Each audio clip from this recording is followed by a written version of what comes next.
Okay. Guys, spend your XP. I'm just going to go ahead and get another 5% weapon skill. Okay. I still have room left to purchase weapon skill. Jason? The only thing I have left is special weapon fence and special weapon flail. Okay. I have the points for one of those. Okay, I understand. Okay, between chapters, you'll be able to buy them. Okay? Okay. Cool. Alright. I mean, one of them. Bran, what about you? I took a 5 willpower. Okay. Real quick, is there... Do I need to unlock all the talents before changing careers? Yeah.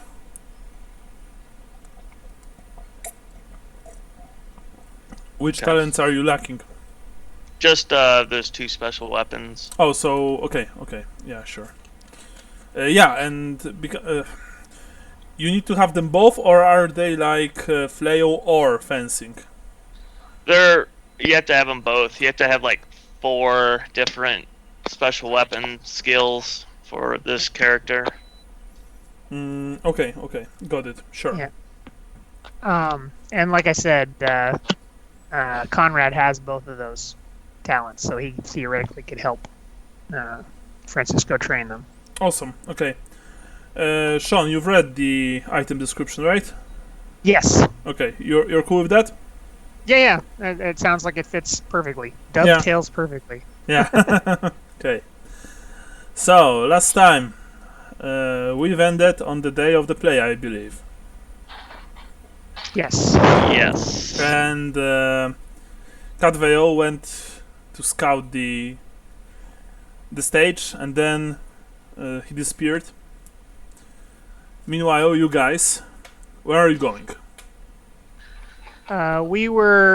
We had just handed over our weapons to Niels, except I think Francisco was still trying to smuggle a dagger. Okay. I think that's what I had in the notes anyway. You can correct me if I'm wrong. And then we were heading towards the stage when last we left, and Conrad was determined to get backstage and snoop around. Oh. Okay. So today is the day of the play, and the entirety of the Crusade of the Child is in the uproar. People are excited, talking loudly, speaking about seeing Carl again, saying things like, "Oh, that Schumacher fellow, he's as famous as Detlef Sierck. He's even more famous. He's the most famous playwright, and now he created a play especially for our beloved Carl, Sigmar Reborn." Even the gangs which honestly run this place act more civilized. Like some of them are even, distributing small amounts of food and drink, helping people. It's like this play really brings everything good out of the Crusaders. You're making your way towards the stage, which is right outside Carl's compound. You can see it on the middle map and on the right side. I've uploaded 2 maps just in case. Like the right one is this semi-live map, and the middle one is this sort of a tactical map, stuff like that. You know what I mean? And also the exit stage left has been uploaded to handouts. You can check it there as well. And there's the Heldenhammer pamphlet, which you found in the Herald's Pavilion. Now, that said, when you were making your way there, Francisco and Conrad, you once again spotted the mysterious figure in the long robes, long tattered, filthy robes, watching you. Yes. You are quite sure that this man, this whatever, is tracking you. Is watching you from the shadows. Yeah. That said, if at any point you tried to like approach it, follow it, I don't know if you did, but if you did, it disappeared. Simply put. Yeah, I think we did make one attempt, but he vanished. I think, if I remember correctly. And yeah, he did. Unfortunately, he did. Now, who had the soldier number 2 or orc number 3? I don't remember. Who had the part to play? It's Conrad. Conrad is All right. is the soldier number 3 or whatever. Yeah. All right. Cadvale, you are meanwhile preparing to. You are making your way through the crusade as well, with the Kivband warriors and Lorinok. Everything is hazy. You're putting one foot in front of the other, but it's like you don't really want to. Do I have like control over things I would normally do? Like for instance, I need to make the sacrifice to my cloak. You can do that. Yes, you can do that. Okay. As I'm walking, I just kind of slice my palm and just wipe it on my cloak. Okay, sure. No worries. I don't care if the elves see me because they probably won't think it's too weird. No. You're almost sure that they saw what you were doing, but they didn't say a word. Conrad and Francisco, you together with Nils eventually reach the stage area. You can see that Schumacher is just wild, livid. He commands all of the extras of the actors. People are moving back and forth with costumes, with props, with everything. Bags filled with sand. There are what's the word? It should be somewhere here. Wait a second. Oh yeah. You can see that the actors will be actually using, and I mean you all know, maybe except Cadveo, but Conrad and Francisco, you all know how this works. The actors will be using blood bags and crunch sticks. Blood bags are bladders filled with pig's blood, which are strapped to the actor's body in strategic locations, and then the actor, the actor punctures the pack on his track so that the blood spurts from the bladder, sometimes spraying those worthies sitting in the front rows. To much merriment. That's why the front row seats in the old world are in such high demand, and generally cost more money than a seat further back. While crunch sticks are small wooden rods inserted into the arms and legs of the actor's costume and are designed to snap loudly when struck with a wooden sword or hammer, giving the impression of bones cracking across the battlefield. Conrad, you are aware that you probably have to wear this today. Yeah, that's fine. Yeah. So, where are you going, guys? Like I said, there are still a couple of hours left for the play to begin. You can see Schumacher. You can see dozens of people, behind and on the stage. Tell me your course of action.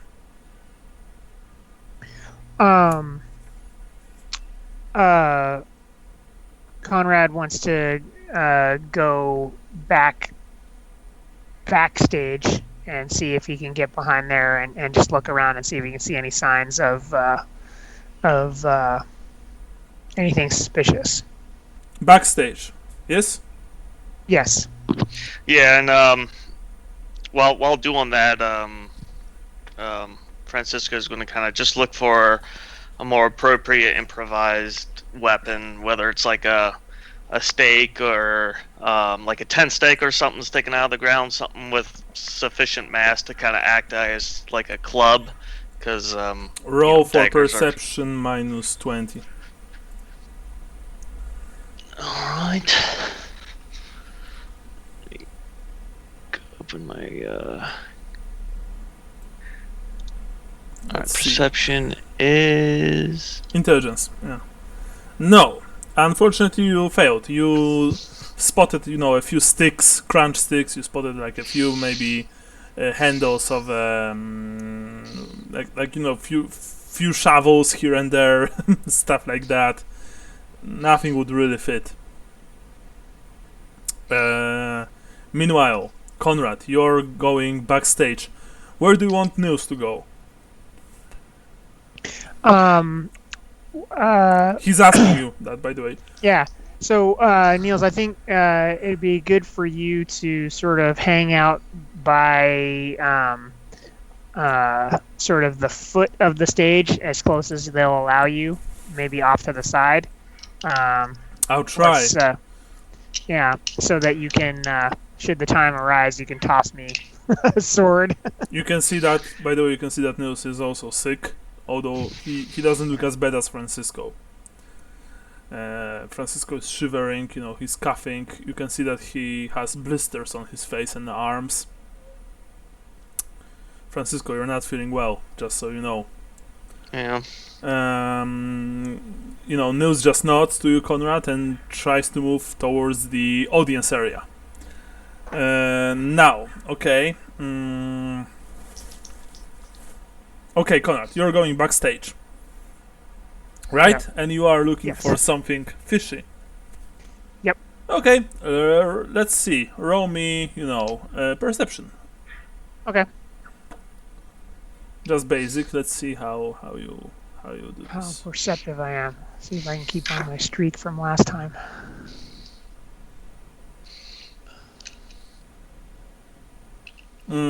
Yeah. Well, Nope. You can reroll if you wish. Okay. I mean, if you wish, you don't have to. Just Yeah. So you mean use a luck point? yeah. All right. Yeah, I'll do it. Why not? Okay. I feel like it might be helpful. Okay, there we go. Right. You saw a whole lot of people backstage. Actors rehearsing, their roles for the last time. You can hear the dialogue, and actually you did, memorize the play as best as you could. And I recall that you had really good roles for that. Yes. Yeah. So I don't remember specifically what they were, but most of that session I was rolling crazy. So yeah, you spend almost entire day with Nils, just memorizing stuff. The play is horrendous. It is easily one of the worst things you ever heard. Like, we are talking Uwe Boll levels of screenplay. It's like The Room. It's worse than The Room. It's like Alone in the Dark, if you guys saw that. Yeah, so it's really bad. And all of those people are just rehearsing this line. So you are walking between them and just hearing like this, that, oh, my lady, my lady, my lady, my lady of my heart, I love you so much that I can't even describe how much I love you. This is the general level of this screenplay, right? Yeah. Like, for example, there's this there was this part. Nay, good swineherd, this not the new day that doth pain my eyes, but the glory that lies beneath the rising sun, and that doth cast that mighty body into shadow. It is the boy that makes me cast shadow on mine eyes. He is both mighty and fragile, a true puzzle for a pious man such as myself. Yeah, you kind of have the idea. Beautiful. Okay. No, it's really not. A single tear goes down Francisco's cheek. Yes. By the way, during that time, when Francisco is looking for a weapon and you are looking backstage, are you guys together? Yeah. Okay. Yeah, we're not going to separate if we suspect something like this. Well, that's my assumption. Well, Connor's not telling him to get lost, but he's just going about his business. Okay. Yeah. Nils is no longer with you. That said, Conrad, you saw, many you see a lot of support crew. people preparing props, costumes, people preparing the the terrain for the stage, which of course, everything here looks extremely shoddy.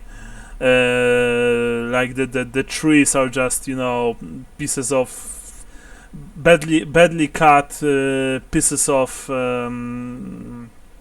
wood just painted in some snot green and brown. These are the trees, stuff like that. And among them all, among all those people, you see the figure in the veil, moving like a shadow.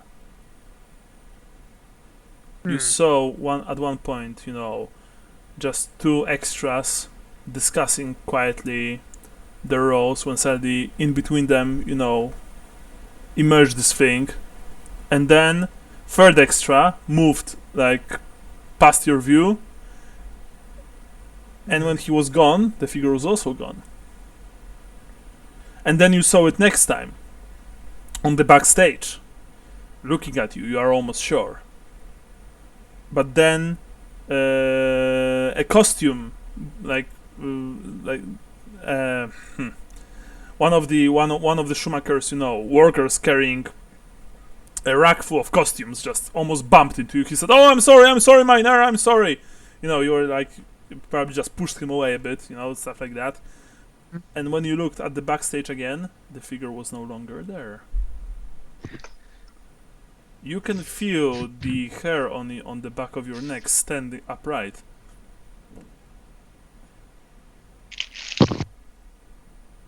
Yeah. I pat my vials of holy water. You have them? Oh, yeah, you have them from news. Sure. Okay. Yeah. Okay. Yeah. You pat your vials of holy water. Sure. I'm assuming that this is only. Yes. Only Connor sees this. Yep. Yeah. Because you are looking for a weapon and you can't find one. You see a lot of prop weapons. You see a lot of fake weapons. Francisco's gonna look up to the roof and be like, "It's good to have such a watchful eye over us." Yeah. An elf Yes. Or a dozen no of them. doubt. Yeah. Sigmar be praised. Cadvale, you and your squad, you are moving closer and closer to the stage. This is still Crusade of the Child, so there are thousands of tents here. And Lorinok, using a special form of, ranger language / signs, gives command to two of his men. And by the way, you can see the stage; it's in your field of view. He points at a smallish tent, smallish in that, probably all of you would be able to fit inside. That said, it would be tight. But it's relatively close to the stage. The two elves, you are all dressed in rags and filthy human cloaks. You can see that they've unsheathed their daggers and holding them close to the legs, like they're not holding them at the handles. They're like holding them. They're holding the blades themselves lightly, so that they can thrust them very easily when the time will come. They simply enter the tent, one after the other, and then after like a split second, one of them emerges and points for you to go inside. You enter inside. You see that there are two dead humans there, a man and a woman in their probably later years. They're older. Their hearts have been punctured by the Kivband warriors. Lorinok is like, he looks at them disgusted, utters something like, "Filthy Caimon scum. We should do this to every single one of them here. Good job, man. Leader, said both of them, and they just nodded. You can see that they are extremely loyal to him. Although, Cadvale, even through the haze of your, conversion, you think that one of them, when he said leader, he said it rather in a rather unsure manner, like that wood elves normally don't do things like that. Unless humans trespass into the forests, they don't just come around assassinate people. And these people were, by the way, they were harmless. You don't even see a single dagger on them. They were just an elderly couple, very poor, because it's clear that they almost didn't have anything of value. I just look down on them, on where they lay. I guess I can't shake my head or anything, but in my mind I say a prayer to Isha. Yeah. Cadveo, Lorinox speaks to one of his men, cover this filth with a blanket or something. One of the elves takes the only blanket which lies here. It's filthy. It's disgusting, honestly. They were probably sleeping on it, not even under it, but sleeping on it, and just covers the bodies. The elves sit wherever they can.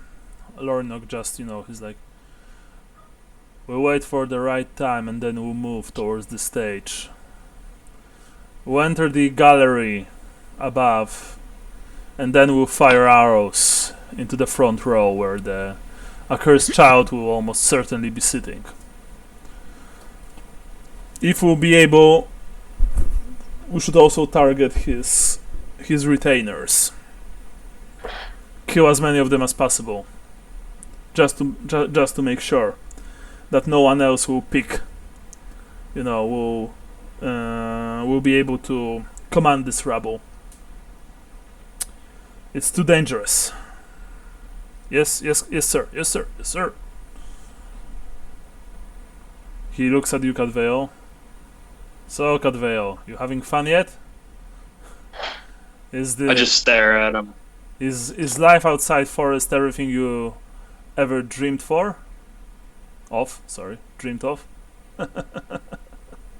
I bet it is, eh? Do I have to answer? No. He clearly says that without even what's the word? Without expecting an answer from you. Rhetorical question. Yeah. Yeah, I just keep staring at him then. He winked at you and then he started speaking with one of his men quietly. You don't even hear what they are talking about. And by the way, this haze is just, it just continues to ravage your mind. It's like you're standing on a windswept hill or an open meadow. This feeling of being assaulted by a powerful, strong gale just comes from all around you and you can't shake it off. It's not pleasant. Just let's make it clear. Okay, Conrad and Francisco. What now? Okay, so someone with a veil is watching me, and seems to be following me around. Okay, so if Francisco is nearby, I'll say psst, psst, psst. Francisco. Yeah. What? So, and just for clarification, so this, I recognize this person with the veil as the person that has been following us the whole time, or is this? Yes. Okay. Say. It's not a veil per se. Sorry, it's a long, dirty cloak like that worn by a beggar, but it covers this figure completely. You don't see, its hands, its face, nothing. Okay, I say that person thing that's been stalking us. It's in here.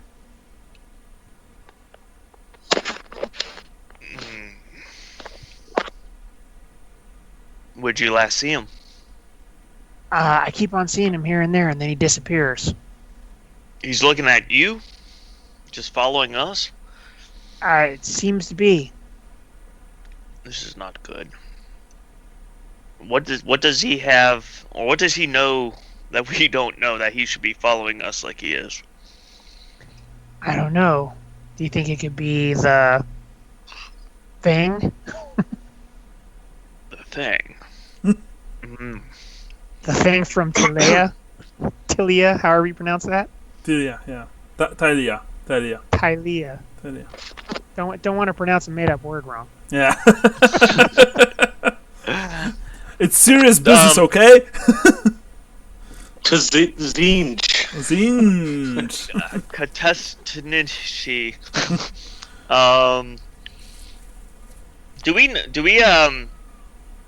Do we draw any kind of conclusion that the lady from the temple? Oh, you want to know who that is? Yeah, only you know. By this point. Yeah. Because all of the others are would dead. we be able to make that connection? I don't know. But it's a different person, though. I think we would have recognized them. If you Yeah, bring it up, you might make the connection because he doesn't even know that you've been through that. Yeah. Yeah, I think metagaming, whilst they are vampires, I thought those were Kislev vampires that wanted the boy, and they didn't seem to want to kill him. Whereas this Tilian vampire seems to want to kill him. So I think I told you the name. The guy that you've asked told you the name, right? Detrua, Yeah, I'm going to. which I may have spelled incorrectly. Here. Oh, that is totally not. That is totally not what I got. Yeah. Lord Detroit. Okay. Yeah. I wrote Detrua, which means that I obviously need to get my hearing checked. No, relax. It's just my French is abysmal. Okay. But because I think Lord it's French, right? It's Yeah, the Lord of Three. Got it. yeah. So where's the second? Here I am. Or the third? Says the man to Maybe your there right. are three of them. Well, yeah. I mean, Maybe three guys in a trench coat. you don't know. By the way, guys, They're halflings. Does any of you know Bretonian to actually understand the name? No, Yeah. that's probably why I misspelled it.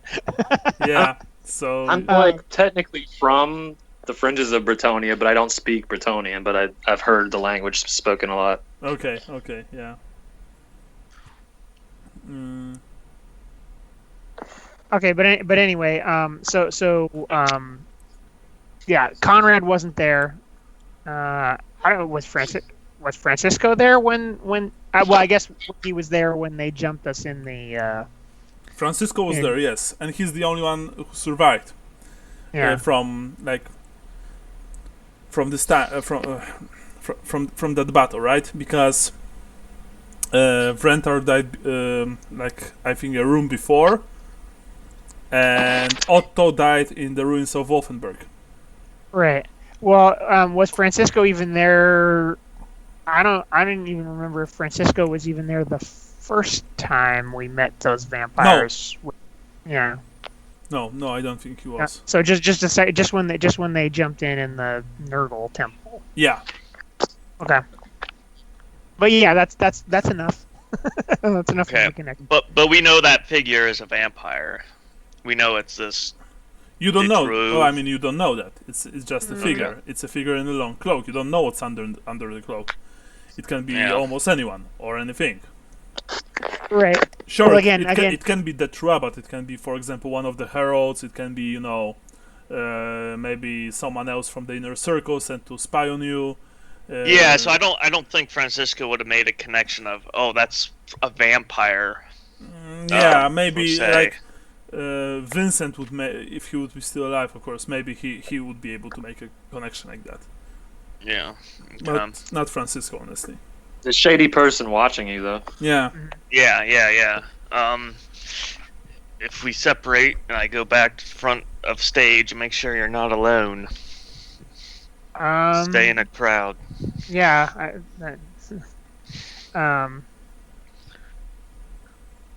Yeah, I think it will be hard to be alone back here. Although I want to keep on rooting around looking for stuff, but this person has me concerned because perhaps the Detra will try to kill the boy himself now, since we foiled the Herald's plan. Do you think this person can be one of his agents? I don't know. There's something sinister about this figure, though. The fact that it keeps on appearing and disappearing and following us. But yes, he's been following us for days, and yet no actions have been taken. We've been the only aggressor since we've been in this camp, minus an assassination or two and our front door, but nothing against us. You'd think if such agents were around, something would have happened by now. I've been on my guard ever since, but yet nothing. It certainly is bizarre. Well, I'll try to keep an eye out as well. Okay. So, just to speed things up, are you guys doing anything to the start of the play? Well, the only other thing I was going to do is closer to the time I was supposed to, in air quotes, show up, I'll go, tell, like maybe instead of a half an hour, I'll go an hour before curtain time and say, hey, I'm here. Okay. But You are anytime supposed to be prepared, ready 30 minutes before the play, before the Right. act, the first act starts. Yeah. Right, so that's why I figure I'll make myself known an hour before that time instead of a half an hour. Okay. Okay. Sure. Right. Awesome. Francisco, what about you? Yeah, at that point, whenever you, like, I guess, kind of report in, I'm going to be like, all right, I'm going to go back to the audience area and with Niels. Okay. About the same time, Make right? my way out. Yeah. Yeah, like as soon as he kind of starts getting with his group and making himself known and prepped, I think that would be the point where I'd go off on my own. Cheers. Bless you. Sorry. Yeah, thank you. Gesundheit. Gesundheit. Na zdrowie. Yeah. So, when the hours pass you by, at some point, fortunately, you see that probably the inner circle organized a few mobile food kitchens for actors and stage hands. So you've all managed to grab a bowl of thick fatty stew and just not a loaf but a big slice of bread. You were also given a small cup of ale, and that's it. Not the best food, honestly. Hello? I'm here. We are here. Yeah, we're here. Brian? Brian? Brian? Brian? Uh-oh. Uh-oh. You still connected? Oh, he's on mute. It looks like on Skype. Maybe somebody was coming in the house. Okay, I didn't hear anything for like the last minute. It completely cut out. Oh, okay. You're here? Brian? Yeah, the sound cut out for like a minute. I'm not sure what happened. Okay. Okay, yeah, that was weird. It did it to me last time. Like. Okay. What I was saying was that... I switched over to 4G and that fixed it. Okay. Well, it's good that, it didn't switch to 5G because... yeah. Because that activates the chemtrails. Then I catch the corona. Yeah, that's... Bill Gates would be up inside my head. That activates the All the sleepers will all of a sudden be activated. the reptilians. They unzip their human masks and they're like, haha. Yeah. So anyway, We're behind it all. Yes, naturally.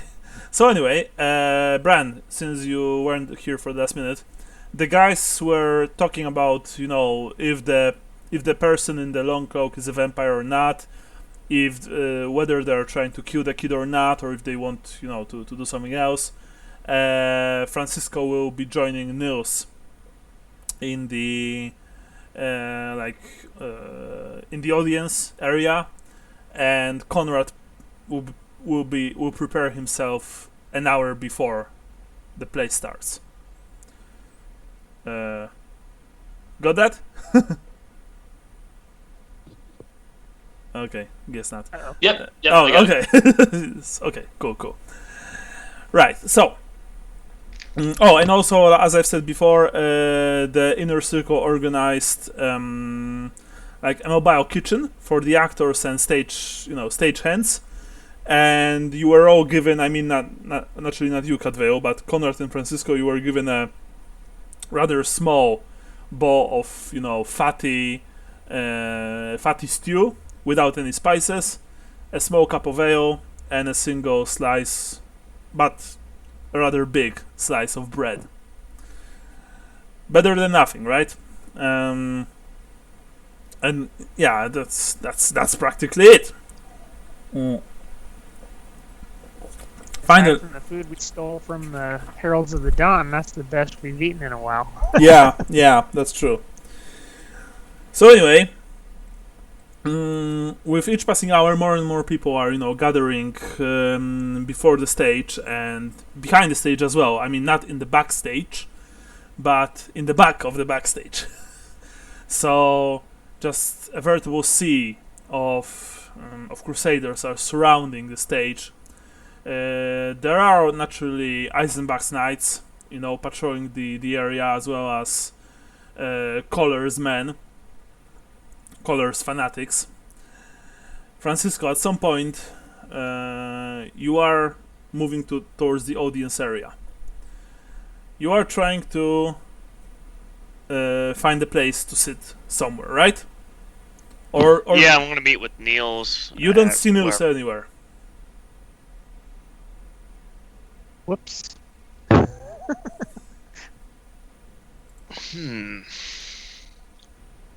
I guess I'll. You there! You hear a voice. You see a knight approaches you. One of Eisenbach's knights. Powerfully built in full plate armor, with his hand on the pommel of a sword. I'll do the formal bow, very, very stallion, exotic bow. Yes, sir. No play victims allowed in the audience area. Get out of here. You cur. What are you, deaf? I said get out of here. And he, pulled the sword like half an inch from the scabbard. Very well, sir. Get out of here. I turn and start walking away, like assuming the same thing happened to Niels.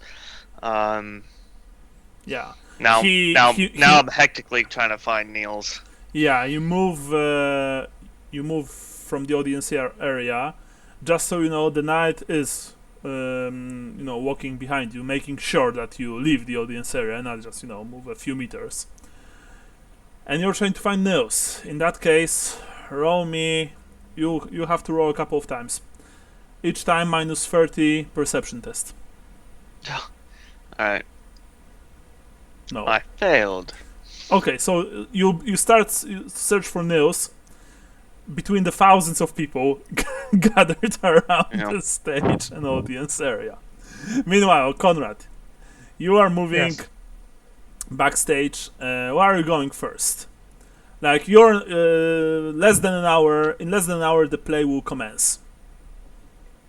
Well, so just using the numbers on here, I'm assuming I've already looked at 3 when I first got up there, or no? Number 3. Yeah, I can't tell if it looks like it's technically backstage area, but I can't really tell. There's no, the number 3. There's no number 3. Not yet. Okay, no, that's fine. Yeah. Okay. Sorry for that. No, that's totally fine. Yeah. Okay.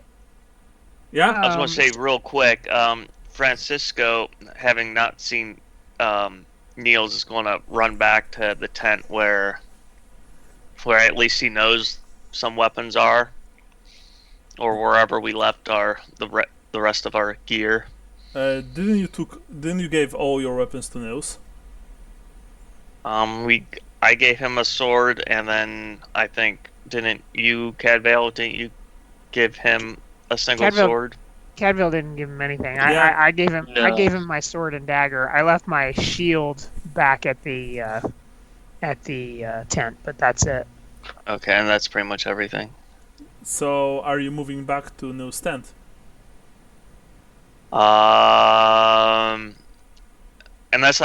Unless is there any weapons there, or are we saying that Niels has everything? Well, like I said, like Sean said, there's a shield there. Yeah. So all I had in the notes last time is that both you and I were giving him our swords, and I also gave him my dagger, and then you still had a dagger on you. All right. And my understanding was that whatever other stuff we had left, and we also had the costumes on us for some reason, which I don't exactly recall what we were doing with them. But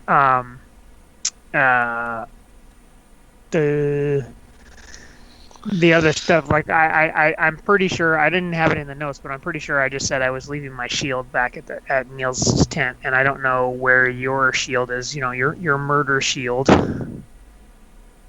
It's probably still at the tent. Does Francisco think he has enough time to hurry back to the tent and then back here before the show starts? No, almost certainly not.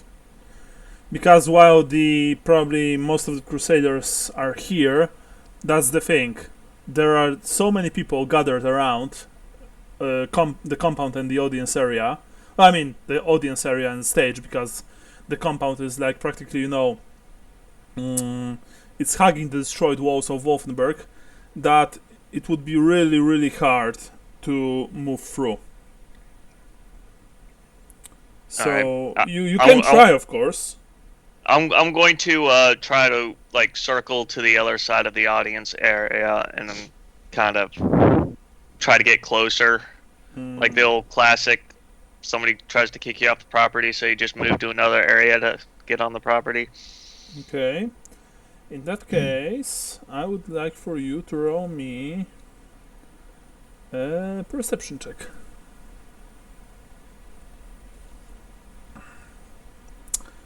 Nice. A couple of times, you saw the hooded figure moving as if it's watching you.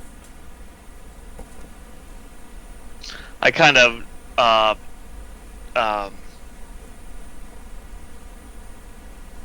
look up at the roof of the stage, hoping that it's already getting dark. You don't see almost anything, and the walls are also blocking the light. Okay. Yeah. Yeah, it's more of a kind of a unintentional thing. So the whole area is gloomy. I mean, there are many lanterns and fireplaces, and torches lighting the place up, but still, it's with so many people, it's hard for you to spot anything, specific. Okay. All right. So anyway, Conrad. Cadvale. Suddenly, at some point, you've spent like a few hours in the tent. Lornuk just got up and said, "We're moving." And the elves left the tent with two human bodies, without even looking back. And you're moving towards the stage area. Can I try and keep a lookout for Francisco and Nils and Conrad as we're walking? Roll minus 30 willpower. Minus 30 willpower, okay.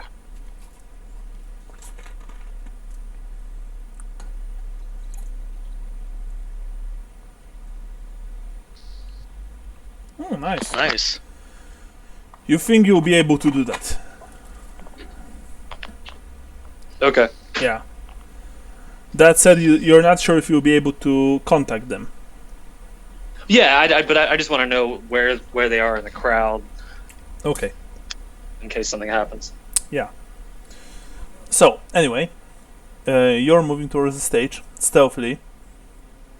You know, you're moving close to each other, close enough to each other that you know where all the other elves are, and probably would be able to receive help from them, or to communicate with them. But at the same time, you know that to the humans, you're just individual people moving through the crowds, which is probably good. Yeah. The stage gets closer and closer. You're approaching it. Your goal is to kill Karl Sigma Reborn, your ward, the most important person in your life. Conrad, you're backstage, and you can see that the actors are preparing. Blood bags are, are being put under the clothes. Same with crunch sticks. Schumacher approaches you. You can see that he's kind of manic, kind of wild. What are you doing here? Well, what's your role, man? He's an anxious little man with nondescript features and a nasally voice, which quickly grates. I'm soldier number 3. Oh, very well. You'll be all right. You'll be playing soldier number 3. Great. You see that he's nervous, and it's clear that he has read and reread the script that he holds in his hand probably a couple dozen times to quell his nerves. You can see that there are lots of notes on the margins. He wears a sweaty linen shirt and brown breeches, leather shoes on his feet, and a brown cap on his head. There is a club hanging from his belt and a very, very lean purse. Very well. Soldier number 3, alright, you go... well, actually, you stay here. I'll actually... right, you stay here, just in case. Yes, sir. Very well. Francisco, are you trying once again to infiltrate the audience area? Yeah, but this time, like, on the other side of where I got caught. Do you have... so I guess that you're trying to sneak. Yeah. Do you have sneaking? Well, I don't think I do. Is it called sneaking, or is it called silent move? Silent move, yeah. Yeah, Agility. I don't have that. So you roll for half of your agility. Alright. Uh-oh. Nope. Knocks over. Good for Bunch of you. pots and pans. Good for you. I've rolled a botch for the guards. So you've managed to enter the audience area. You are somewhere... look on the map. You see the pink? Yeah. Yeah. Somewhere here. Just... That said, you know that if you try anything fishy, or even move too much, you'll probably be spotted and thrown out of the stage, from the audience area. Yeah, I want to try to be small and in this script. Yeah. Okay, cool. About right. The elves are moving closer. Francisco is sitting in the audience area. Conrad is preparing to become an actor. You've killed me. I am wounded. Oh, yeah. Ugh. Oh no! Oh shit! Then I roll around the floor. You practice throwing your arms up in the air. Yeah. You should get up there and just start ad-libbing and hijack the play. Oh, hi, Mark. I come from the Wolfenberg School of Improv. It is I, Nagash! Yeah. Nay, it is I, Nagash. Yeah, there you go. See? He-Man? Alright. Yeah. The play finally starts. Alright. The play starts. Alright. Yes. Francisco, roll me 2 very hard -30 perception tests. First passed. Second, Hey! you look around the audience area where suddenly you think you've noticed, the figure in the beggar's garb entering the audience area. Far from you, on the other side. You're not sure if it's the same figure, just so you know. Okay. Now, Act 1, The Birth of Sigmar. Under a sky full of portents, I found him. Act 1, Scene 2, Great Days of the Empire by Klegel. I'm going to read this little, text because I think they're pretty cool for each act. The crowd quietens as the patchwork curtains are pulled apart. A sea of faces stare at the stage, eager for the religious experience they have been promised as part of this show. You take your place, Conrad, and you prepare yourself. The first act involves a dozen actors playing the parts of shepherds, warriors, and midwives. And Conrad, you see and hear from what Schumacher is quietly yelling that one of the actors is late. He approaches you. All right, you there. You take the role of peasant free. Look, the part requires little more than standing around, but you have one line of dialogue. No, I ain't never seen nothing like it, my lord. You get that? No, I Now, ain't never. No, I ain't never seen nothing like it, my lord. Got it. excellent. On the stage now. Okay. You enter the stage. You are a roll willpower.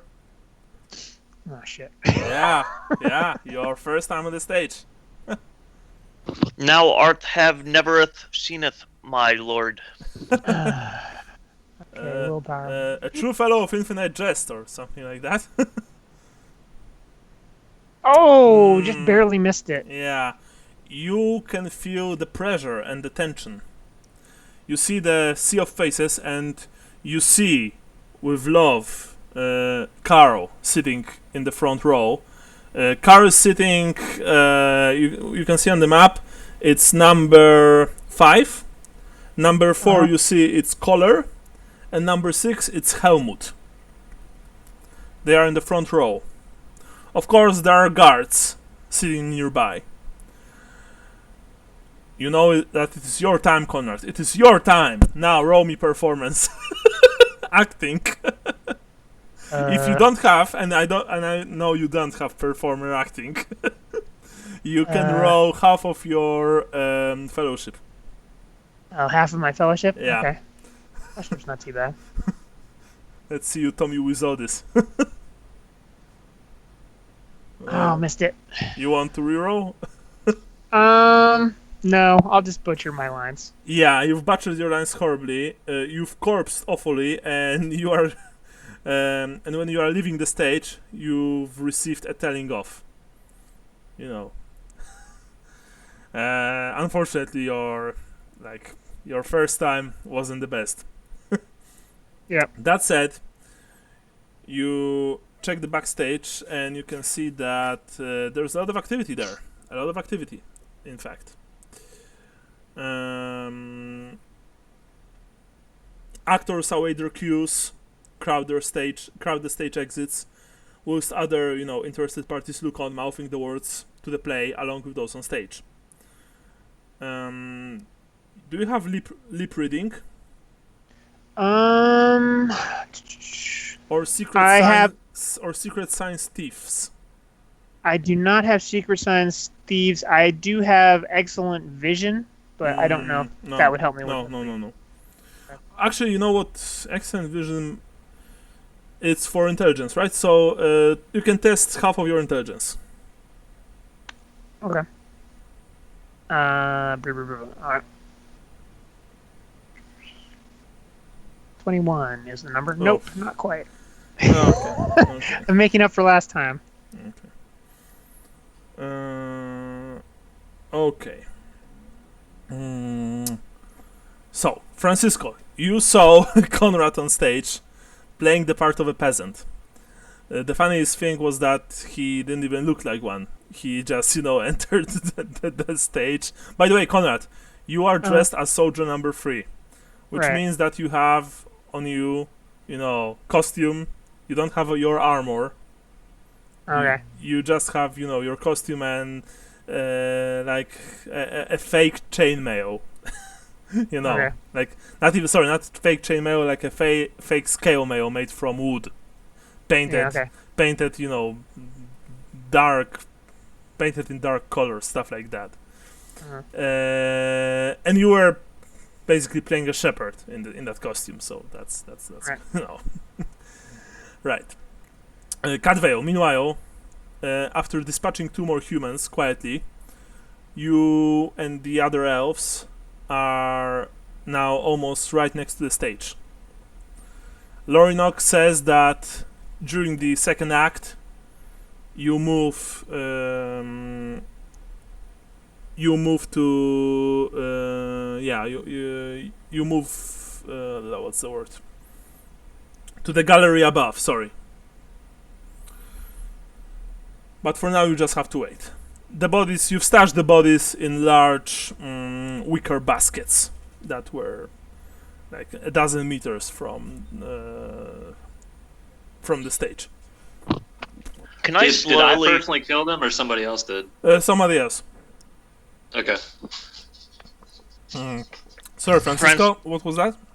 Francisco would like to wherever he saw that figure last. He kind of wants to get to wherever he found him last, and in between him and Carl, if he could start making his way there. Just do you kind of want like- do you want to do this now, or do you want to wait for when there will be break between the acts? Yeah, I'll wait till like there's intermission or Okay. people talking or. Remember that if you do that, Jason, there is a chance that a guard will spot you. Just so you know. I think it's worth it. Yeah. Okay, sure. That's it. Conrad, you're still backstage. You probably don't have anything, else to do during this act. Mhm. So you just watch the backstage. Roll me perception test. I'm not going to tell you about the modifiers. Let's see. Good. Alright, God damn. alright. 97, 95, okay. Like I Okay. said, making up for last time. Yeah. The first act ended. It took about 20 minutes for the first act to be completed. Now there is a small break, and people. But by the way, it's a very small break. It's probably a minute, maybe less. If you want, Francisco, you can try and move. How far is that distance I'd be moving? Like you can. Oh, sorry. You can see Like it on I the s- map. You have a scale on the map. Yep. So if you are here and he was somewhere here, maybe here, Okay, he's over there. so it's like Okay. 20 yards, I guess. Can I?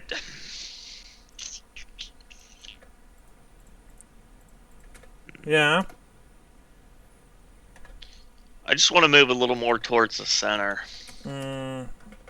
Okay. You're trying to move towards the center. Okay. Yeah, like very, very, extremely cautiously. Like if I feel like it's too much of a risk, I'm not gonna pursue it any further. And I would just try to keep an eye from a distance. But Okay. yeah. I've uploaded. Wait a second. In the handout section, there's a new handout called The Play. That's how it basically looks. You can see that the production value is very high. Yeah. Yeah. So, Looks like my Warhammer miniatures I paint. good to know. So anyway, you're trying to move there. Okay, roll me silent move. I will oppose it. You have minus, by the way, to this. Yeah, I'm doing my best to remain hidden. Hmm? You know. You want to reroll? Yeah, I'll use a luck. Okay. Never mind. Hmm. I was gonna say not half though. Unfortunately, No, it is half. That is half. that is half. Yeah. Oh, 27 is half. Yeah. Yep. Oh, okay. Unfortunately, send you here. You there? You turn around. No. All right. You continue moving. Okay. No. I'll probably how far did I get? How far did you get? You've got somewhere around here. I'll stay there. I'll stop moving. Okay. You approach. You Sandy feel an armored hand on your shoulder. You look up. You can Yep. see that this is the same knight. I think I told you. No plague victims here. And with that, he essentially manhandles you. Unless you are fighting back. I'm not gonna fight back. Okay. He moves you through the audience area. You know, people are like cursing when the fully armored knight is just walking over their feet. You know, he holds you with one hand on your neck, and with the other he twisted your arm. And when he like drags you like that, you know, you are just also hitting a lot of people. So you know they are like, "Whoa, watch it! Where are you going? Stop! Ow! Oh, ow!" You know, stuff like that. Eventually, he took you somewhere. I mean, he took you in that direction, but like a couple dozen yards more, and then he just kicked you in the ass so hard that you've you know fell on the ground nose first. If I ever see you again there, you disgusting wretch, I'm going to slay you. Do you understand me? There's somebody going after Carl. Shut up! And you know he like kicked you in the ribs. Not too hard, honestly, but you know it was like making a point, right? And with that, he just turned around and moved back towards the audience area. You are actually feeling well. I mean, you are feeling sick, but like I said, that kick, it wasn't too hard. So after like you know coughing a few times, you just get up, dust yourself off, probably. Well, I mean, mud yourself off more like because the whole place is muddy. It's been drizzling almost constantly ever since you got here. Yeah. And now Act 2. Act 2, Sigmar and Black Tusk the Boar. Desperate times make desperate men, and it is these times that doth move our hands the better. Act 3, Scene 4, The Strange History of Dr. Zykehill and Mr. Chida by Detlef Sierk. This act chronicles the young Sigmar's battle with the infamous boar that terrorized the countryside. Oh, I also read you selected lines from the acts because they are really good. Okay. Selected lines from Act 1. Forsooth, my lady, it is for mine own father to decide how best to proceed. Betwixt this and the foul deeds on this green sword, we are sorely pressed. Nay, good swineherd, this not the new day that doth pain mine eyes, but the glory that lies beneath the rising sun, and that doth cast that mighty body into shadow. It is the boy that makes me cast shadow on mine eyes. He is both mighty and fragile, a true puzzle for a pious man such as myself. Alas, poor Frederick, for he has looked upon the great, and his mighty heart could not forsake the strain. Act 1, by the way. Now, selected lines from Act 2. Young Sigmar quailed, thought all was for naught. The moment he saw the bristle snout. Tusks like a swine's, yet twice as big. The tales told true, 'twas no ordinary pig. See yonder there, 'tis not fearsome rage that plagues this beast, but pain whose burden robs it of its soothing nature. Make no movement swift or action harsh, lest you wish your wife a widow be. These are awesome. Seriously. Yeah, so that's how it looks. Cat Veil, you are moving towards the stage, and you are actually using all of your craftiness, skills, and shadows. You are getting up.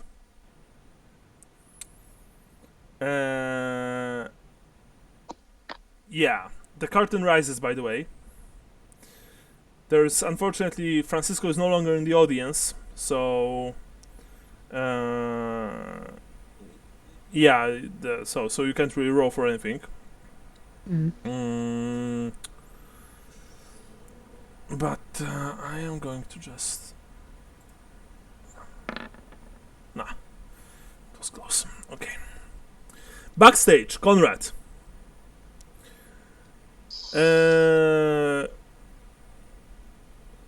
Yeah.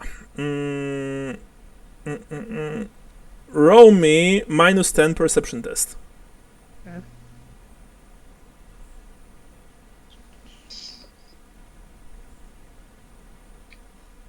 Nice. There we go. You've noticed two people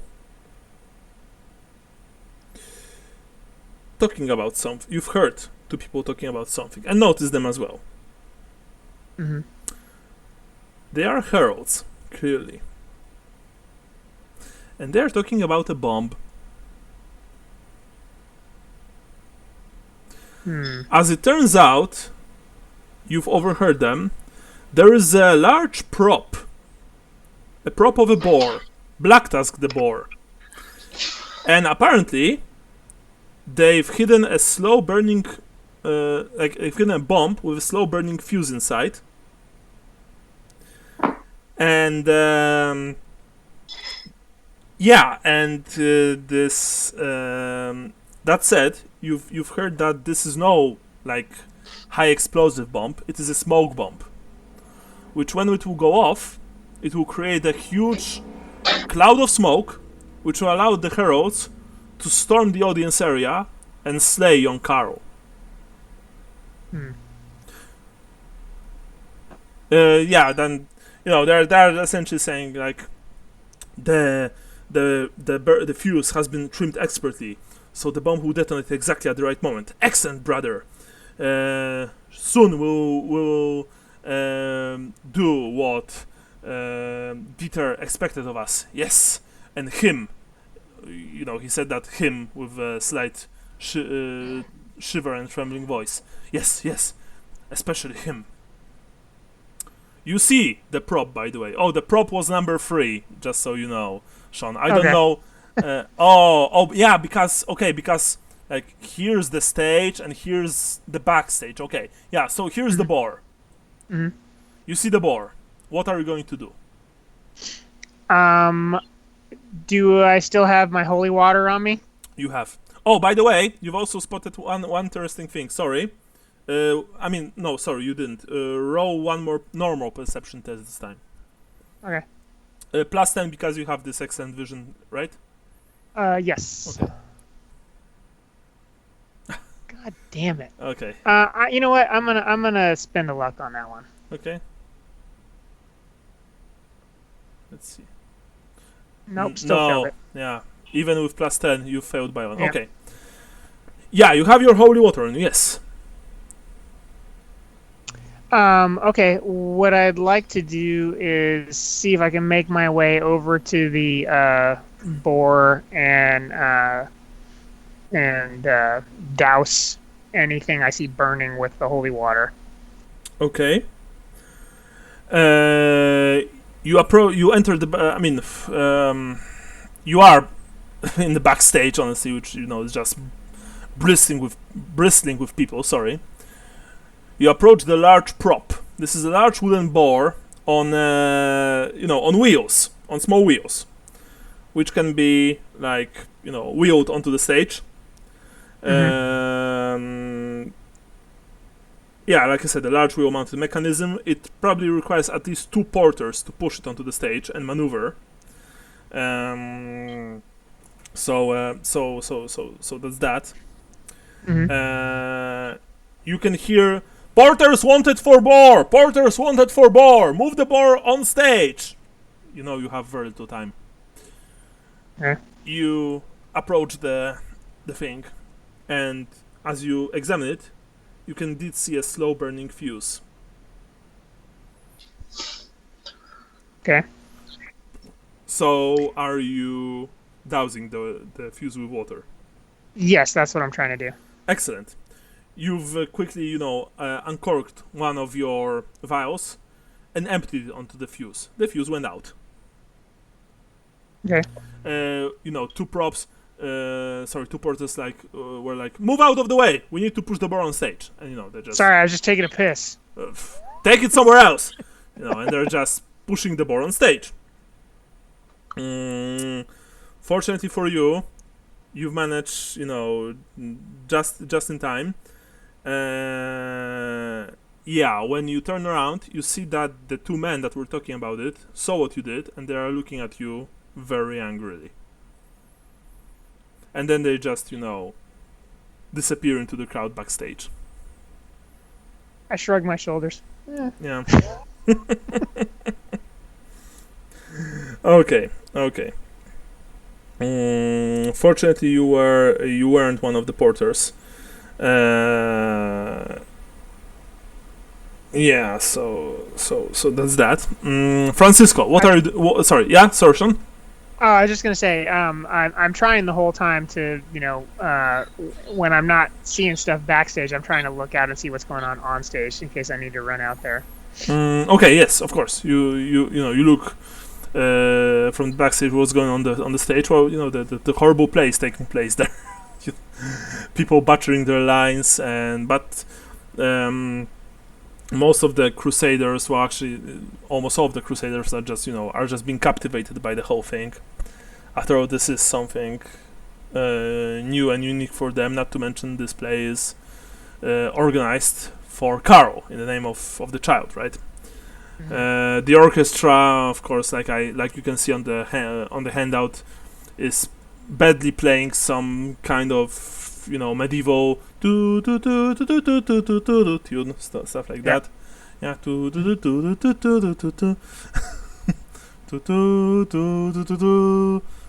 yeah, stuff like that. Game of Thrones. Conan the Barbarian. Oh, there you go. Yeah. They're taking the hobbits to Isengard. Guard. To Erebor. Yeah. So that's that. Francisco, what are you doing? Well, I'm not going to risk trying to go in the audience area, but I will try to move a little closer to where my marker is. Sure. Yeah, I don't want to intimidate the guard anymore, but I do want to kind of get to where I can at least see what's going on and be able to react in some fashion if need be. Okay. Yeah, well, fortunately, the crowds here are so thick that you are almost sure that the guard would not even be able to spot you. That said, you are also sure that you wouldn't be able to return to the audience area even if you wish, because your seat was probably almost immediately taken by someone else. Yeah. You watch the stage from where you are. You don't have that good of a view because there are people before you and all around you, and they're moving, eating, talking not so quietly. There's some of them are walking past you. Sorry, need to take a piss. Sorry, stuff like that. So it's so if you would be here just only for the play, you probably wouldn't have such a good time, unfortunately. But fortunately, no guards are harassing you. Catvale, you and the elves have moved to the rafters above the stage, and you are slowly moving into position. All of the elves have their bows out and their arrows knocked on the bowstrings. You included. Lornock ordered you to do so. You are Okay. very slowly creeping into, the ordained firing positions. You can see the stage, by the way. And you can see him, Carl, Sigma Reborn. And the love that you have for this young lad. Which, Jesus, every time I say that, Yeah, it it's sounded like, terrible. it's fucking horrible. Man, boy, love. Yeah, elf boy love. um, yeah, think next time I'll just turn him into like a 20-something young man, or because that's just creepy. Anyway, but like all jokes aside, you feel the rush of emotions, and once again, you can feel the need to protect him, whatever the cost. And inside you can feel the inner combat begins between your loyalty to the young man and the strange, artificial loyalty instilled by this concoction which Lorinok ordered you to drink. That said, you are not sure if you win. Act 3 begins. Act 3, the Battle of Astophen Bridge. And he struck off his head. Act 3, Scene 5, The True History of Sigmar Heldenhammer by Detlef Sierk. Selected lines from Act 3. Snark, Schniss, Achmardar, Morg, Org, Kneisabelwa!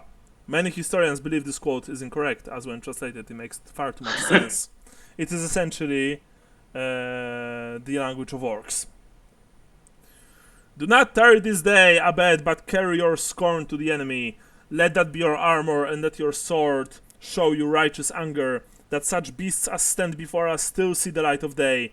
Many of those not standing beside us will look back with great sorrow that they did not vanquish their share, that they tarried where they should have been swift, that the glory awaiting us should be denied them.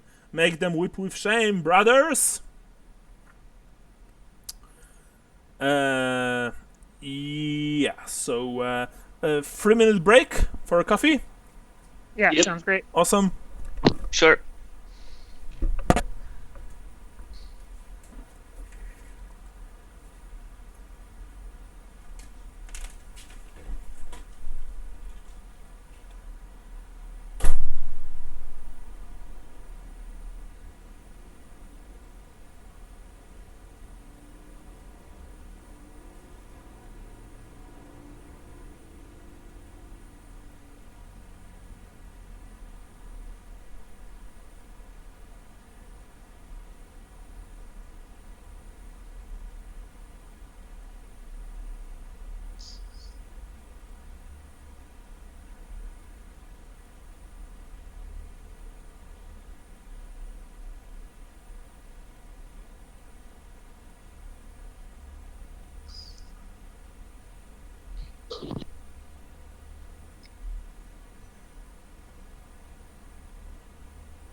Who's here? I'm here. I'm here. Yeah. You're all here? Cool. Awesome. Alright. By the way, you guys listen to those like medieval songs, like new songs in medieval style, like Hardcore. no, like pumped up kicks. Yeah. Arranged Yeah, it's like called a Bardcore. yeah, Bardcore. Oh yeah, Bardcore. Yeah, exactly that. Very cool. I recommend it. It's actually it's pretty nice. Yeah. There's a Lady Gaga one that's really good too. The Bad Romance. Okay. Oh yeah. It just works perfectly in like medieval sound. Yesterday I've listened to the Duel of the Fates from the Star Wars.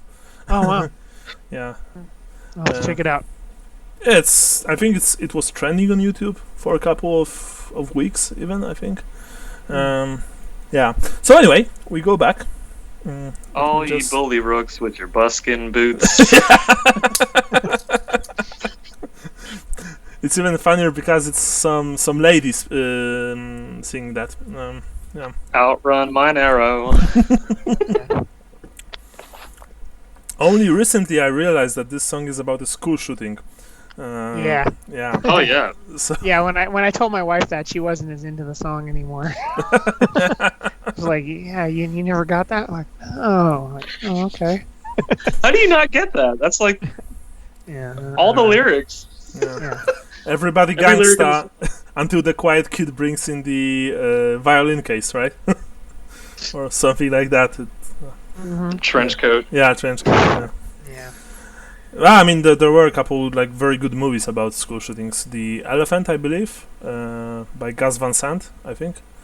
I watched it in the cinema many years ago. Yeah, it was like we didn't have a single school shooting here in Poland, but in Germany there were a couple, and You have like one a day when school's in session.